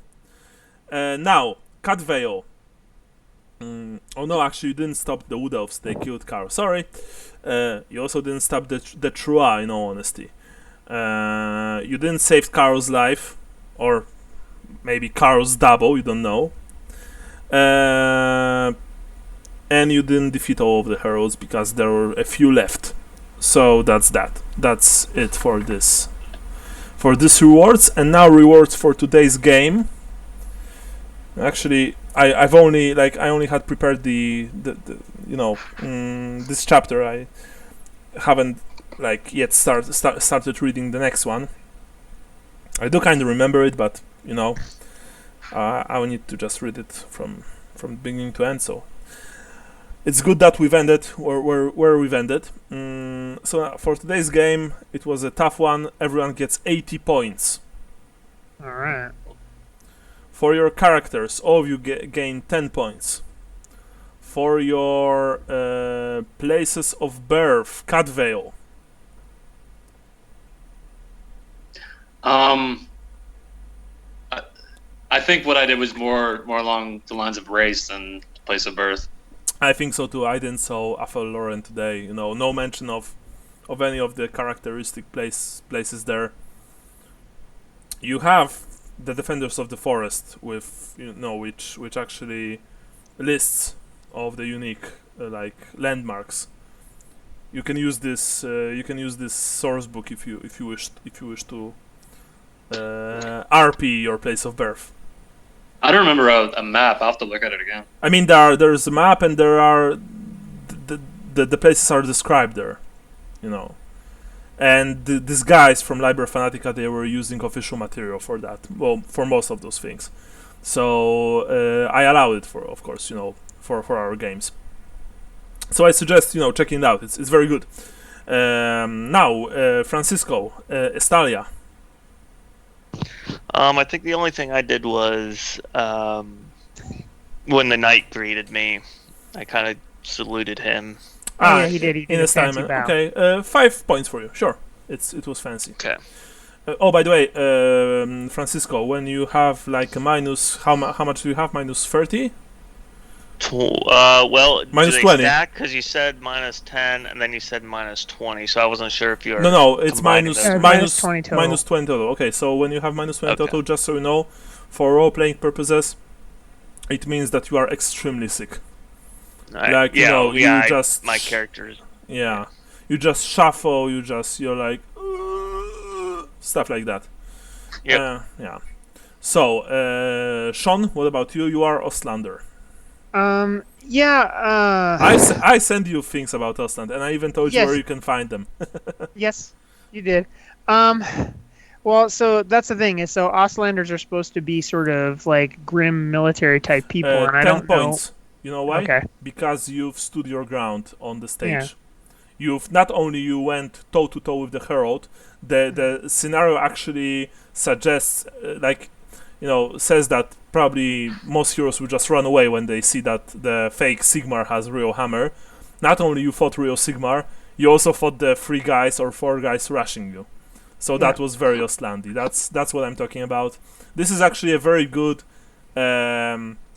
example of role playing your place of birth. It's cool if you guys use sayings or customs, stuff like that from it. But if you roleplay your place of birth, it's even better, right? Mhm. So Sean, 10 points for you. Very nice. Cool. Religion. Brian, Catvale. 10 points. You've spoken, the quiet prayer to Isha over the bodies of the slain humans. Very nice. Very, very cool little touch. I like that. Jason, what about you? I don't even know. Oh, you are a Manan. Yeah, but Nothing. Nothing. Okay. Sean, you are a Sigmarite. You actually had a very cool opportunity today. Fighting fake Sigmar. Yeah. Well, the one thing I did say was when Francisco was like, "Oh, it's good that we have someone watching over us," and he was clearly trying to talk about Cadvale up in the. I know. Thing. And so that's why I was like, "Yes, Sigmar protects us." Okay. So I don't know if that's worth much, but I can give you 5 points for that. That was actually pretty funny. Yeah, because I knew what you meant, but it was also sort of a prayer to Sigmar. Very nice. Yeah. That's it. I kind of said that you didn't do anything with the fake Sigmar on stage. That would be also pretty cool. But I understand. No worries. Well, I was just more focused on him being a imposter. Yeah. Fake Sigmar. Now, Starsen, yeah. Brian? Dragamus the Drake. Okay. That is courageous, strong, and doomed. 10 points. You've jumped over the railing, down. Courageous, That's strong. pretty doomed. Yeah, that was hardcore. Jason? The broken cart, pride, and arrogant. I don't know. I lost pretty much all that this game. Yeah, arrogant. Well, you weren't really arrogant. Pride. Yeah, this. Maybe at best, my best case might be when I saluted the knight, type of thing. But that was about it. Well, I've already given points to you for that. Yeah. Honestly. Yeah. So unfortunately, I can't. But All right. you will have cool opportunities right now in your current state. If you continue to despite everything, being prideful and arrogant, that would actually be pretty nice. So yeah, you have options. Sean, what about you? Well, it's just the 2 bullocks, fertile and skilled. I felt like I was fairly skilled in combat today, but you are, and I'll give you points for that. You are also skilled on stage, like you've passed the first row, if I remember correctly. like the first acting role, right? No, you didn't. You failed. I failed pretty miserably. Yeah, but I mean, during combat, you did well. Yeah. You did very well. So I'll give you 10 points for that. Okay. Dooms. Did you give Brian points for Star Sign? I spaced it. Yeah. 10. Oh, okay. Cool. Dooms now. Dooms for Brian. Absence makes the heart grow weaker. When I snapped out of the spell, I didn't attack my captors right away because I was hoping at the last minute they would do what a good wood elf is supposed to do and just attack the vampire. But excellent explanation of the star sign of the doom. Excellent. You've lost Carl. Well, actually, I mean, yeah. Well, and you've still hesitated, like for a second, if I recall correctly. Yeah. So 10 points, Jason. All right, so this is probably after the revelation, but my star sign is the twin-tailed comet shall soar as you will fall. I certainly fell. 10 points. 10 points. Yeah, like no joke. That was a hard-earned 10 points right there. Yeah. Hey, it was worth it. Well, no, it really wasn't. in the Tome of Salvation, I believe, if you lose, like if you die, and you know the cause of death will correspond with your doom, you can get, with GM's permission, a small XP bonus for your next character. That's actually pretty cool. Yeah, I think I even used it once in one of my games, a few years ago. Anyway, Sean, what about your doom? The flashing blade shall carve thy end. I wasn't focused on the weapons that the people were holding. They had swords at the end, and I should have picked up on that, but I forgot. Yeah. That would be pretty cool if you could nuance this, in some way. Well, I mean, next time, I'm pretty sure you'll manage. Okay. Yeah. Race, Bran, 5 points. Very, very cool option with the, Drukai. Very nice. So you gain 5 points for the elf. Any ideas which push the adventure forward? Unfortunately, you didn't, I think, communicate enough. That's why, the whole Nils carries weapons and redistributes them if shit hits the fan failed. Yeah. Yeah, so that's also, Francisco trying to infiltrate the crowds. Also didn't exactly work as intended. And of course, Catveil getting caught also didn't help matters. But still, it was pretty cool, and I mean, it was realistic. Like, most of most of the plans like this, they usually don't work. At least not as intended. It was super complicated. Yeah, it was very. There was too much we didn't actually know. I mean, we weren't even expecting the wood elves. So our plan would have failed anyway. That was beautiful, and I mean, the only thing I was actually thinking about this brand, but I wanted the confrontation between you and the wood elves to, for your character to see the amount of of desperation, like the levels of desperation that they would be. That they would fall to just do what's necessary, right? I mean, for them, in their eyes, what's necessary, right? Yeah.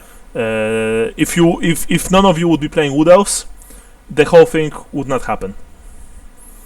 Interesting. Yeah, I did that especially for a character, Brian, because cool. In the book there's there's no mention of them interacting with heroes. They just show up on the rafters and they shoot arrows into the crowd, and that's it. But I thought that it would be cool, RP opportunity for you, right? Yeah. I'm probably fearful now that there's a bounty on my head, or that they're hunting me or something. Well, I mean, certainly Lorinok will probably want to get you, but remember what I told you, right? It's mutual. Yeah, the other elves in the party, they weren't so sure about his fanaticism. Okay, guys, so that was chapter 6. Chapter 7, we are doing this. We are going forward. Well, maybe chapter 7 is pretty long, if I recall correctly. So there's maybe a chance that Andy will join us at some point.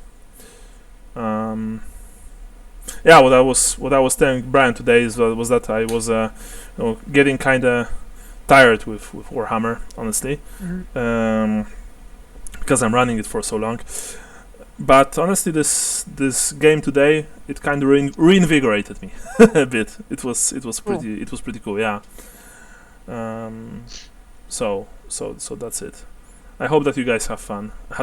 Yeah. Yeah. I think the party dynamic this time is pretty. It's very good. Yeah, it's very nice, and with that tempo, we'll probably, hopefully, finish this campaign somewhere around I think early winter next year. I think, if everything goes right. And then we can think about other options, like maybe Arabi, maybe something else. We'll discuss it. Yeah, I'm open to suggestions. I may have few suggestions of myself. I hope that we'll be able to find a compromise, eventual compromise. But for now, we are starting chapter 7 next turn. Of course, now it's time for us to discuss our next game. So without further ado, maybe 16th of June, July, August. 16th.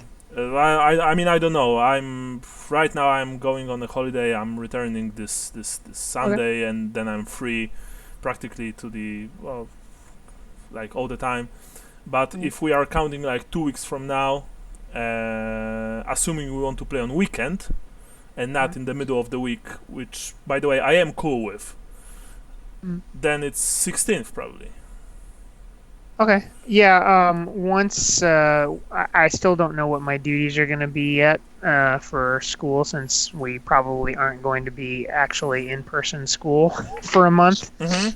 So I don't know. I mean, I normally this time during the middle of the week might be problematic for me. So, but I don't know for certain yet.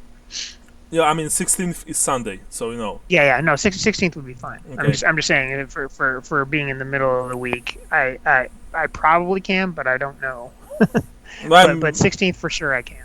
Okay. What about the rest of you guys? That should work for me. Let's see. The 1, 2. Yeah, that should work. Okay.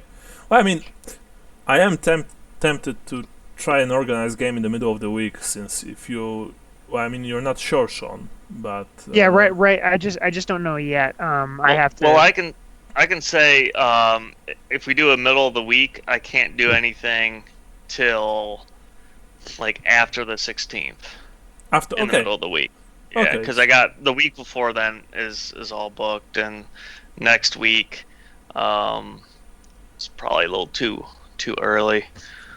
So okay, so I'll be busy then. Let's just stick to 16. Okay. And standard time, which means like we started today, right? Yeah. Okay. Okay. Yeah, so it will be middle of the month. Then it will be another 2 weeks, so perhaps 30. Yeah. So there's a big. I mean, it's almost certain, if Andy will want to return, of course, that he'll be probably join us during chapter 7. All right. Sweet. Okay. I had a thought with what you were saying earlier about the old world just getting boring. Why not for the next campaign you just kind of do a freestyle type imperial expedition to chart the coasts of certain continents or something? You know what I mean? Yeah. Then you can kind of throw in what you want, and you're not confined to the old world. Well, I mean, I can tell you one thing, guys. Real talk right now. We are playing together for quite some time. It's I mean, honestly, it's really cool. It's awesome. I know that most people here probably want to remain with Warhammer, since that's what we've I mean, that's what you've signed up for. I don't mind that, even though I wouldn't mind changing the system. But I'm cool with remaining. But I need a break from the old world, and I can tell you right now that next campaign it will be somewhere else. Yeah. I hope that you're cool with that. Sure. Because the other places are also, I think they have a lot of potential. Araby, Southlands, Lastria, stuff like that. Skellig and stuff. Yeah. I mean, Kislev is old world, so but technically it does not like. But I mean, even Kislev would be cool, honestly. Or or coast Silk of Road would be cool. yeah, coast of Norska, for example. But that's the thing, that there are quite a lot of careers which would work very well in this type of campaign. Like you have explorer, you have cartographer, you have mercenary, stuff like that. Yeah. And it would probably be very sandboxy. So Jason, for example, I know that I mean I think you prefer a sandbox approach to the more linear one. So yeah, so you would probably be like, you'd feel better in that way kind of game. Yeah, I feel like it'd be more. You have more options to, like, character build and that type of thing. Yeah. Um, I haven't I haven't started doing anything yet, because we still have like some time before we'll start this. Hopefully in the full squad, but I will soon. A couple of my friends want to RP in Araby. We are playing 4th edition, every like two weeks, something like that. So I will probably try to do something for them, and maybe build something around this ideas that we'll have then there for our game.